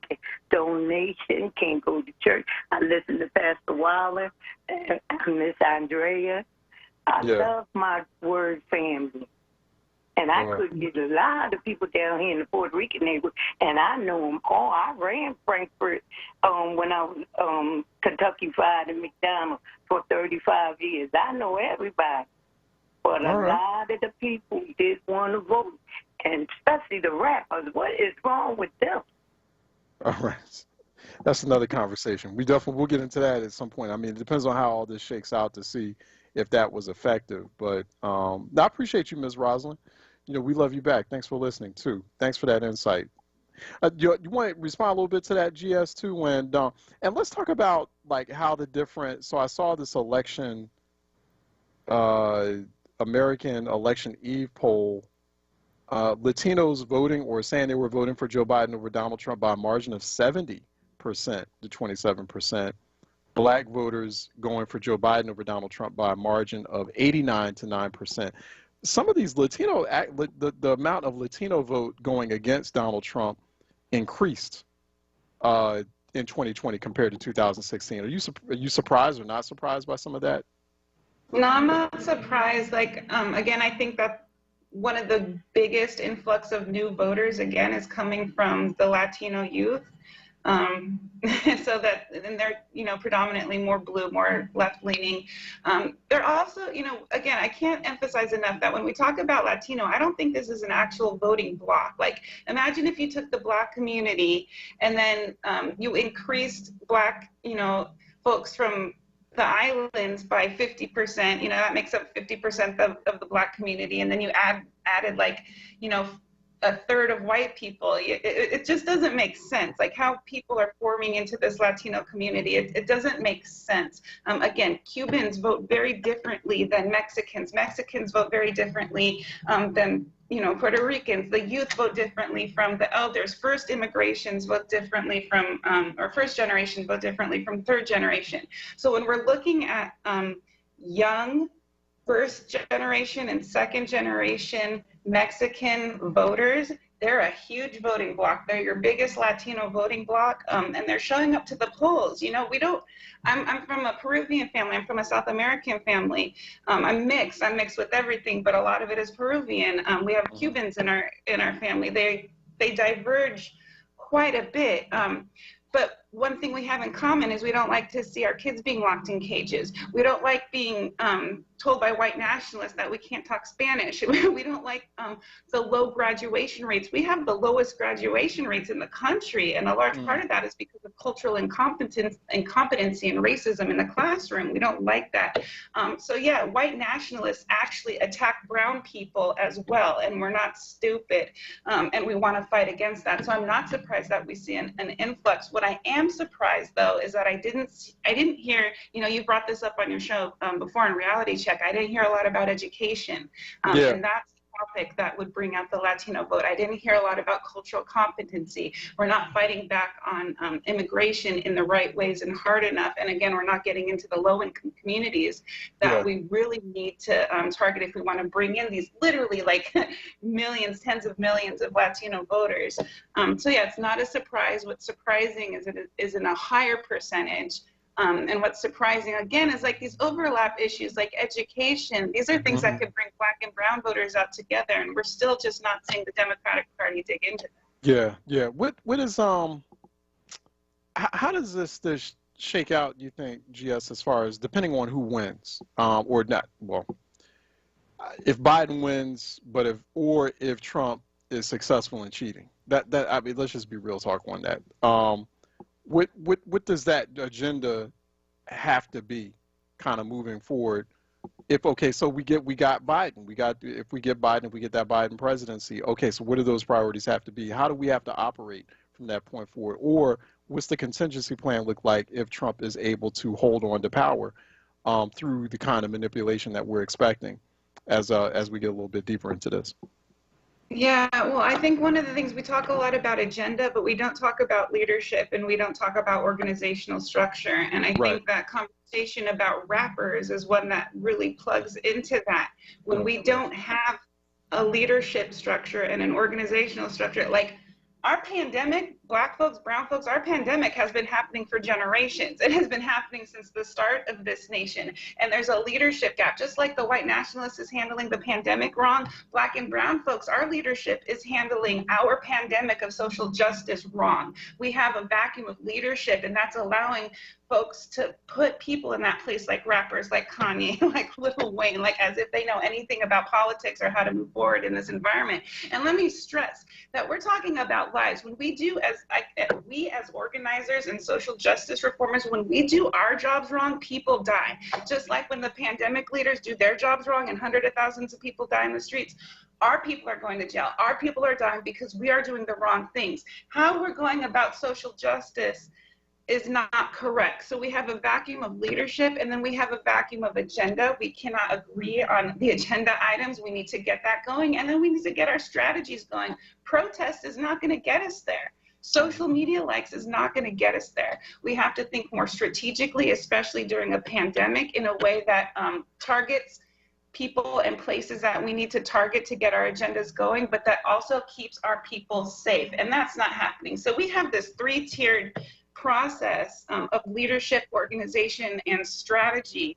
And we're kind of missing the mark on a lot of those because we're just replaying the same old clips. We're playing it, we're looking for social media likes, and we're not even diverging depending on what we're going to do if Biden is the winner, what we're going to do if Trump is the winner. I think the plan is to just keep protesting. And you know what? I grew up organizing protests. That's how I came up. You know, it hurts my heart to say this isn't what's going to get us there, but it's not. We need more. So yeah, we got to get on the ball in all those areas, and we need to push whoever is the president. We need to push that agenda forward with that leadership structure, with the strategies that are going to get us there. All right, GS Potter, we're actually going to let you go, GS. You know, as we kind of head a little bit more into the evening, and some other things to capture here. But it's all Dr. GS Potter. It was good to have you, kind of giving us a bit of a breakdown. You're going to get the last word of the analysts, our special experts that have been here on Word on Politics, this election night coverage. Dr. GS Potter, and we're going to be having you on next week to give us a little bit more breakdown. So I'm looking forward to that. Dr. GS Potter, the bnote.com contributing editor there, regular contributor on Reality Check WURD. Good to see you. Have a good evening. All right, take care. All right, you too. Stay safe. All right, let's take a break, And when we come back, just got a few more things to go over, some more data. Also wanted to, I've been missing out on that conversation about referenda or ballot votes that have been happening throughout the country, ballot measures. So I wanted to go over that real quick just before we wrap as we head into midnight. 215-634-8065. Our phone lines are open. 215-634-8065. Also 866-361-0900 here on Reality Check. Let's take a break and we'll be right back. Millennials are known for many things, but did you know that they are currently on track to have worse mental and physical health than the generations that came before them? The Economy League of Greater Philadelphia is challenging our communities to change that with the Well City Challenge. This community-led competition puts the power in your hands to help shape how we address major health challenges across our region, with an emphasis on inclusion and collaboration. So if you care about the health of your community, bring them innovative ideas they need to turn this challenge into opportunities for the millennial generation. Visit economyleague.org to apply today for a chance to compete for $100,000 in prizes and investments. The Well City Challenge is presented by Independence Blue Cross. WURD Radio presents the following wellness tip to support our listeners with mindfulness and motivation as we continue to navigate the pandemic together. Hi, this is Halana, your resident health and wellness coach, with tips to help you stay well. Many of us have heard this term before, but may not know what it really means. Compassionate living brings mindfulness and peace to the center of your daily life. Compassionate living can look like this. Number 1, be gentle with yourself and those around you. Number 2, choose to speak kindly to others, even when you're upset. Number 3, become a good listener and practice empathy at home and at work. We sometimes think in order to live with compassion, we have to become someone else. Not so. In fact, allowing peacefulness to be at the center of our daily interactions is something we can practice every day. Go ahead and try it today. Stay well with WURD. Happy living. Stay well with WURD. Connect with us at wordradio.com. Jefferson Health offers no-cost COVID-19 testing at St. Raymond of Pinafort Church. Testing is on Thursdays and Saturdays. For testing hours and more information, visit jeffersonhealth.org/community-testing. WURD TV. We're streaming live video of this conversation right now. Tune in on YouTube at onWURD or on Facebook at ForWord. WURD TV. Black Talk Media. WURD on Politics. Anchored by Reality Check host, WURD National Politics Correspondent Charles Ellison. Right now on WURD Radio. All right, welcome back. 215-634-8065, 866-361-0900. While we got some open phone lines here. Also going to go into a little data points. We'll go through some data points and also go through just some things that are running across my screen. Some of those ballot initiatives, if we can, ballot measures. I want to go through a few of those to pay attention to. David out of San Francisco, California, calling in for a WURD on Politics conversation. David, how are you doing? Yeah, well, good, Charles. Yeah, I guess like they say, don't get too worried too early because these millions and millions of votes are clearly going to be slow in coming in. So, but of course, I was spurred to call when I saw the interview you did with the consultant or she's a professor, I take it, right? And she was decrying the future, and I've studied enough economics to know that the value of a man is based upon what you set rather than what somebody else sets. And I'm baby boom, and when I think about what the minimum wage is, in 1968, it took 20 hours of a minimum wage to buy 1 ounce of gold. Now, today's ounce of gold, it's going to take you about 260 hours to buy 1 ounce of gold at the same minimum wage. 260 hours instead of 20 hours. And so our lives have been diminished because we keep believing these numbers that the fat cats are tossing in our way. So the price of medical care in an epidemic, you know, if you were to look at the price of medical care in 1968 versus 260 times, or excuse me, like it's closer to 25 times more expensive, because we're allowing the medical institutions to live by those numbers that I just recited, and not by the value of a man. So it's or a woman in both cases, and so, you know, it's an issue of whether or not we can determine our value rather than believe the fat cats that want to handle that for us. No, that's some interesting thoughts, David. David, what's the mood out there in California? Well, at least that's Northern California. Well, you know, San Francisco is a city that we always win. You know, we're going to get some good judges. We're going to get some local races are always the issue. I haven't looked at how there's an opportunity.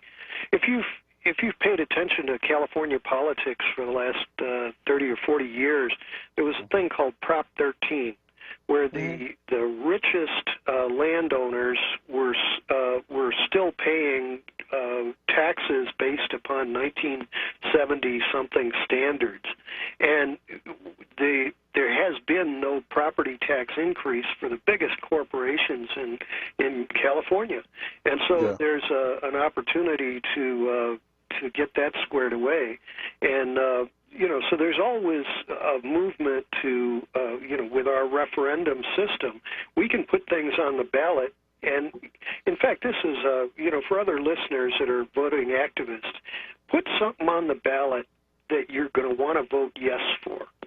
And if you can get something actually on the ballot to vote yes, then you're going to get people to show up to vote. And that's been one of the problems of electoral politics for years. Everybody is voting no. But if you can, I remember the first year I saw it happen. We legalized marijuana, we raised the minimum wage, and trying to think of what the third thing was, but all in the same election. And just find some way to get something on the ballot to vote yes, and that'll keep people coming in to vote. And they'll come in to vote every succeeding year if there's always something good to vote for, something to improve your life. Yeah. So, David, thanks for calling, man. I appreciate you. Thanks for giving us a little bit of California perspective. California, one of those states called. AP did call California that going to Biden. California's 55 electoral college votes, the largest union, most populated union in the state. Yeah, really appreciate that perspective, David. Thanks so much. I get a little bit of West Coast perspective from David in San Francisco. So right now, still having, you know, like I said, I'm just watching AP. I know one particular news organization did make a very interesting call recently, maybe about a few moments ago, that seems very favorable to Biden just recently. But I, you know, once again, AP didn't call it. But, you know, so far, Biden still has an early lead, 209 electoral college votes to Donald Trump's 118. Only New Hampshire has been called out of the battleground states by the Associated Press. So, you know, that's just something that we will just continue. We're probably by the end of this special broadcast here on WURD, the special Word on Politics broadcast. You know, that's something we probably won't get any more definitive answers until, you know, we come back at you tomorrow on our early morning Word broadcast, and also when we get into Reality Check Wednesday, midweek edition as well. Some interesting ballot initiatives, obviously in Philly and a number of other cities: Columbus, Ohio, Philadelphia, Portland, Oregon, San Diego, California, and San Francisco, California. We were just talking to David out there. You had all 5 of those cities had ballot measures to set up civilian oversight boards with subpoena power. So that's something that kind of stood out. Also, King County, Washington, LA County wanted to shrink its sheriff powers. LA County wants to boost funding for housing, health, jobs. as opposed to law enforcement. So a defunding the police measure in LA County, California. Pittsburgh also wanted to strengthen its civilian oversight board, but didn't want to add the subpoena power to it. Portland, Maine wants to ban facial recognition. There's a ballot measure there for that. St. Louis, Missouri would allow police officers to not live in the city. And San Francisco, California, ending the mandate for minimal size of police force. Also in terms of really interesting, intriguing, and troubling ballot measure in California. This is a statewide ballot, about labor rights ballot measure, ending the mandate that gig economy workers be employees and barring gig employees from forming unions. So this is a ballot measure that companies, ride-sharing companies like Uber, were pressing for hard. You know, they didn't want to define their contract workers as employees, and they didn't want them to unionize. Paid medical and family leave in Colorado, that was another ballot measure. Florida trying to also push a $15, a statewide minimum wage of $15. In Portland, Maine, citywide wanted to push a $15 minimum wage. Also in Nevada, they were looking to make the parole process a bit easier, and sentencing reform in Oklahoma. Expanded rent control in California was another ballot measure. That was Proposition 21. That gig economy measure in California was Proposition 22. Baltimore was trying to put together a bond for affordable housing. Boulder, Colorado, no eviction without representation, and Burbank, California was pushing through a rent control measure. Also, Sacramento, California doing the same. And Culver City, California is trying to undo a ballot measure to undo tenant protections. And also in California, Proposition 16, allowing affirmative action at universities, so reinstituting affirmative action at state universities and also contracts as well. So a bunch of marijuana legalization, statewide referenda in Arizona, Mississippi, Montana, New Jersey, South Dakota as well. Decriminalization of drugs in Oregon, that was a ballot measure. So those are some interesting ballot initiatives that we are watching there too. To Dr. Potter's earlier point, yeah, there were attorney general races that could have been interesting in Indiana, Missouri, Montana, Utah, and West Virginia, especially in also current Democratic held attorney general races in North Carolina, Oregon, Pennsylvania, Vermont, Washington. So, but you know, Indiana, Missouri, those could have been interesting AG races, state AG races, but they didn't really make the map as well. So, and once again, looking at those state legislative chambers, you know, we were looking at the Arizona House and Senate, Florida Senate, the Georgia Senate and House, the Iowa House, Michigan House, Minnesota Senate, North Carolina Senate and House, and the Pennsylvania House and Senate. The Pennsylvania House, we'll see, you know, maybe tomorrow we'll get some more insight on that. That was one of those legislative chambers projected to flip from Republican to Democrat. So we're watching that. Pennsylvania House seats, House districts 28, 29, 30, 44, 105, 106, 152, 160, 168, 176, 178. Those were the Pennsylvania House districts that we were watching, that we still are watching tonight. They were all Republican held, watching those very closely to see if any of those would potentially flip to Democrat, and then hence give control of the state of the House, the state House, Harrisburg State House, back to Democrats. And still watching the presidential race. Let's see if there's been any changes over the past minute before we leave you this evening. And you know, still the same as far as AP is concerned: 209 for Biden, 118 for Trump in the Electoral College vote. And so, you know, we're going to be watching this still. I might head to bed a little early, I'll be honest with you, and then, you know, wake up fresh tomorrow to get more numbers. So we just probably won't be getting any more real numbers until tomorrow morning. All right, that wraps this Word on Politics special election night coverage. I'm Charles Ellison. I've been your anchor for this evening. Appreciate everyone who called in, who's been listening in and watching us. Appreciate the experts as well. Eric Nixon on the board is still fantastic job. Really appreciate that. And continue to go to me, Charles Ellison, at Ellison Report on Twitter.com. I will be back. First thing tomorrow, in about several minutes, will be tomorrow on Reality Check, 10 a.m. midweek. So continue to listen in. We'll have more updates there.